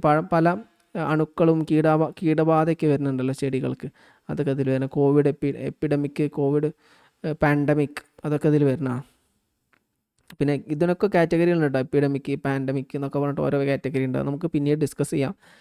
പിന്നെ ജിയോഫിസിക്കൽ ഡിസാസ്റ്റർ എന്ന് പറഞ്ഞാൽ ഭൂമിയുടെ ഉള്ളിലുണ്ടാകുന്ന എന്തെങ്കിലും പ്രവർത്തനങ്ങൾ കാരണം ഉണ്ടാകുന്ന ഡിസാസ്റ്ററാണ്. ഭൂമിയുടെ ഫലകങ്ങൾക്ക് വരുന്ന വ്യത്യാസം, അങ്ങനെ അതിൽ മെയിനായിട്ട് എർത്ത് ക്വയ്ക്ക്, വോൾക്കാനോസ്, ലാൻഡ് സ്ലൈഡ്, ഇതൊക്കെ വരുന്നത്. ഇപ്പോൾ വയനാട് ലാൻഡ് സ്ലൈഡ് ഒക്കെ ഉണ്ടായല്ലോ, അത് എന്തിന് കാരണം? മഴ കാരണം അത് ചെയ്തിട്ട് ഭൂമിൻ്റെ ഇടയിലൊക്കെ, ഈ പാറകൾക്കിടയിലൊക്കെ വെള്ളം നിന്ന് അത് പിന്നെ പെട്ടെന്ന് ഒലിച്ചിറങ്ങി വലിയ ദുരന്തങ്ങളൊക്കെ ആയി മാറി. അത് ശരിക്കും ജിയോഫിസിക്കൽ ഡിസാസ്റ്ററാണ്. അത് ശരിക്കും എന്തുകൊണ്ടാണ് ഉണ്ടാകുന്നത്? ഭൂമിയുടെ ഉള്ളിലുണ്ടാകുന്ന പ്രവർത്തനങ്ങൾ കാരണം ഉണ്ടാകുന്ന ഡിസാസ്റ്ററുകളാണ്. അത് ഇതിൽ വരുന്ന ഉദാഹരണം നിങ്ങൾ നോക്കാം. ഓപ്ഷൻ വരുന്നത് ഓപ്ഷൻ 4 ആണ്. എർത്ത് ക്വയ്ക്ക്, വോൾക്കാനോ, ലാൻഡ് സ്ലൈഡ്, അതൊക്കെ ജിയോഫിസിക്കൽ ഡിസാസ്റ്ററാണ്. അടുത്താണ് ഹൈഡ്രോമെട്രോളജിക്കൽ ഡിസാസ്റ്റർ. ഇത് സാധാരണഗതിയിൽ വെതർ, വാട്ടർ, ഇങ്ങനെയുള്ള എന്തെങ്കിലും അറ്റ്മോസ്ഫിയറിക് ആയിട്ടുള്ള അല്ലെങ്കിൽ വെള്ളവുമായി ബന്ധപ്പെട്ട അങ്ങനെ എന്തെങ്കിലും കാരണങ്ങളാൽ ഹൈഡ്രോ എന്ന് പറഞ്ഞാൽ വെള്ളമാണല്ലോ, വെള്ളവുമായി ബന്ധപ്പെട്ട എന്തെങ്കിലും ഇത് വരുന്ന ഡിസാസ്റ്ററുകളാണ്. ഇപ്പോൾ നല്ല ഫ്ലഡ്, നല്ല വെള്ളപ്പൊക്കം വന്ന ഫ്ലഡായി, വെള്ളമില്ലാത്ത അവസ്ഥ ആകുമ്പോൾ ഡ്രോട്ടായി, അതേപോലെ സ്ട്രോംസ് വന്നു, ഇങ്ങനെ പലതരത്തിലുള്ള വിൻഡുകൾ, ഇങ്ങനെ മഴയും കാറ്റും മഴയും, ഇതൊക്കെ എന്തിന് കാരണമാണ്? ഇതൊക്കെ മെറ്ററോളജിക്കൽ ഡിസാസ്റ്റർ, ഇത് വെതറുമായി ബന്ധപ്പെട്ട ഡിസാസ്റ്ററാണ്. പിന്നെ ആന്ത്രോപോജനിക് ഡിസാസ്റ്റർ, മനുഷ്യൻ്റെ ഇടപെടൽ കാരണം ഉണ്ടാകുന്ന ഡിസാസ്റ്ററുകൾ ഉണ്ടല്ലോ, അതിനാണ് എന്താ പറയുക, ആന്ത്രോപോജനിക് ഡിസാസ്റ്റർ എന്ന് പറയാം. ഇപ്പോൾ നമുക്ക് ട്രാൻസ്പോർട്ട് ഡിസാസ്റ്റർ, ഇപ്പോൾ പ്ലെയിൻ ക്രാഷ്, വിമാനങ്ങൾ തകരുക, ട്രെയിൻ ഡീറെയിൽമെൻറ്റ് ഓഫ് ട്രെയിന്, ഷിപ്പ് മറിയുക, ഇതൊക്കെ പലതരത്തിലുള്ള ടെക്നിക്കൽ ഇഷ്യൂസ് കാരണം, മനുഷ്യൻ്റെ ഇടപെടൽ കാരണമൊക്കെ ഉണ്ടാവുന്ന ഡിസാസ്റ്ററാണല്ലോ. അതുപോലെ തന്നെ റയോട്ട്, കലാപങ്ങൾ, അക്രമങ്ങൾ, ഇതൊക്കെ എന്തിൽ വരുന്നതാണ്? ഇതൊക്കെ മനുഷ്യൻ്റെ ഇടപെടൽ കാരണം ഉണ്ടാവുന്ന ദുരന്തങ്ങളാണ്, ഡിസാസ്റ്ററുകളാണ്. അത് ഓപ്ഷൻ 3 ആണ്, transport disaster and riot. Okay, അപ്പോൾ ഇതാണ് 55ാമത്തെ ക്വസ്റ്റ്യൻ. ഇനി നിങ്ങൾക്ക് വരുന്നത് ഒരു കോംപ്രഹെൻഷനാണ്, റീഡിങ് കോംപ്രഹെൻഷൻ്റെ ഒരു ക്വസ്റ്റ്യനാണ്. ഈ ക്വസ്റ്റ്യൻ പേപ്പർ ഞാൻ ഗ്രൂപ്പിലിടാം, ഇതിൻ്റെ ആൻസറും ഞാൻ ഗ്രൂപ്പിൽ ഇപ്പം തന്നെ ഇടാം. നിങ്ങൾ എന്ത് ചെയ്യുക, ഈ ആൻസർ സ്വന്തമായിട്ട് കണ്ടെത്താം. ഓക്കെ, എന്നിട്ട് ഈ ആൻസർ എന്ത് ചെയ്യാം, നിങ്ങൾ കണ്ടെത്തിയാൽ മതി. ആൻസർ എനിക്ക് എഴുതി അയക്കണ്ട, ആദ്യം നിങ്ങൾ പാരഗ്രാഫ് വായിക്കുക, ക്വസ്റ്റ്യൻ വീണ്ടും വായിക്കുക, പാരഗ്രാഫ് വായിക്കുക, എന്നിട്ട് എഴുതാം. ഇതിനൊരു എളുപ്പ രീതിയുണ്ട്. എളുപ്പ വഴി സാധാരണഗതിയിൽ നമ്മളൊക്കെ ഫോളോ ചെയ്യുന്ന രീതി, ആദ്യം ചോദ്യം വായിക്കും, എന്നിട്ട് ചോദ്യത്തിലെ പ്രധാനപ്പെട്ട ഓപ്ഷൻസൊക്കെ ഉണ്ടല്ലോ, ഈ 4 ഓപ്ഷൻസും ജസ്റ്റ് പേപ്പറിൽ ഷോർട്ടായിട്ട് എഴുതി വെക്കും. എന്നിട്ട് പാരഗ്രാഫ് വായിക്കും. പാരഗ്രാഫ് വായിക്കുന്ന സമയത്ത് നമുക്കെന്തുണ്ടാവും, ഈ ഭാഗങ്ങൾ നമുക്ക് സ്ട്രൈക്ക് ചെയ്യും. ഈ ഭാഗത്ത് ഈ ചോദ്യത്തിന് ആൻസർ അവിടെ ഉണ്ട് എന്ന് പറഞ്ഞിട്ട് സ്ട്രൈക്ക് ചെയ്യും. അപ്പോൾ ആ സ്ട്രൈക്ക് ചെയ്യുന്ന ഭാഗത്ത് എവിടെയെങ്കിലും ആൻസർ ഉണ്ടാവും, അവിടെ വീണ്ടും വീണ്ടും വായിച്ച ആൻസർ കിട്ടും. അപ്പോൾ എന്താണ് ഈ ക്വസ്റ്റ്യൻ ആൻസർ നിങ്ങൾ തന്നെ ചെയ്യുക. ഇതിന് ആൻസർക്ക് ഞാൻ എന്ത് ചെയ്യാം, അത് കഴിഞ്ഞിട്ട് കംപ്ലീറ്റ് ആയിട്ട് അപ്ലോഡ് ചെയ്യുകയും ചെയ്യാം. ഓക്കെ, അപ്പോൾ ഇന്നത്തെ ക്ലാസ് വൈൻഡപ്പ് ചെയ്യാണ്. ആർക്കെങ്കിലും എന്തെങ്കിലും സംശയങ്ങളുണ്ടെങ്കിൽ ചോദിക്കാം. ഇല്ല, ഓക്കെ. അപ്പോൾ നിങ്ങൾ എന്ത് ചെയ്യാം, ഇതിൻ്റെ ആൻസർ കീ ഞാൻ അപ്ലോഡ് ചെയ്യും. അതുപോലെ തന്നെ ഇതിൻ്റെ ആൻസർ പ്രത്യേകം അപ്ലോഡ് ചെയ്യും. നിങ്ങൾ ഇപ്പോൾ തന്നെ എന്ത് ചെയ്യണം, ഇതിന് ആൻസർ ചെയ്യണം. അല്ലെങ്കിൽ നാളെ ആയാലും കുഴപ്പമൊന്നുമില്ല, നിങ്ങൾ ചെയ്യാം. കോംപ്രഹെൻഷൻ സമയം എടുക്കണതാണ്, നിങ്ങൾ സമയമെടുത്ത് ചെയ്യാം. അപ്പോൾ പങ്കെടുത്ത എല്ലാവർക്കും നന്ദി. വൈൻഡപ്പ് ചെയ്യാണ്. താങ്ക്സ്.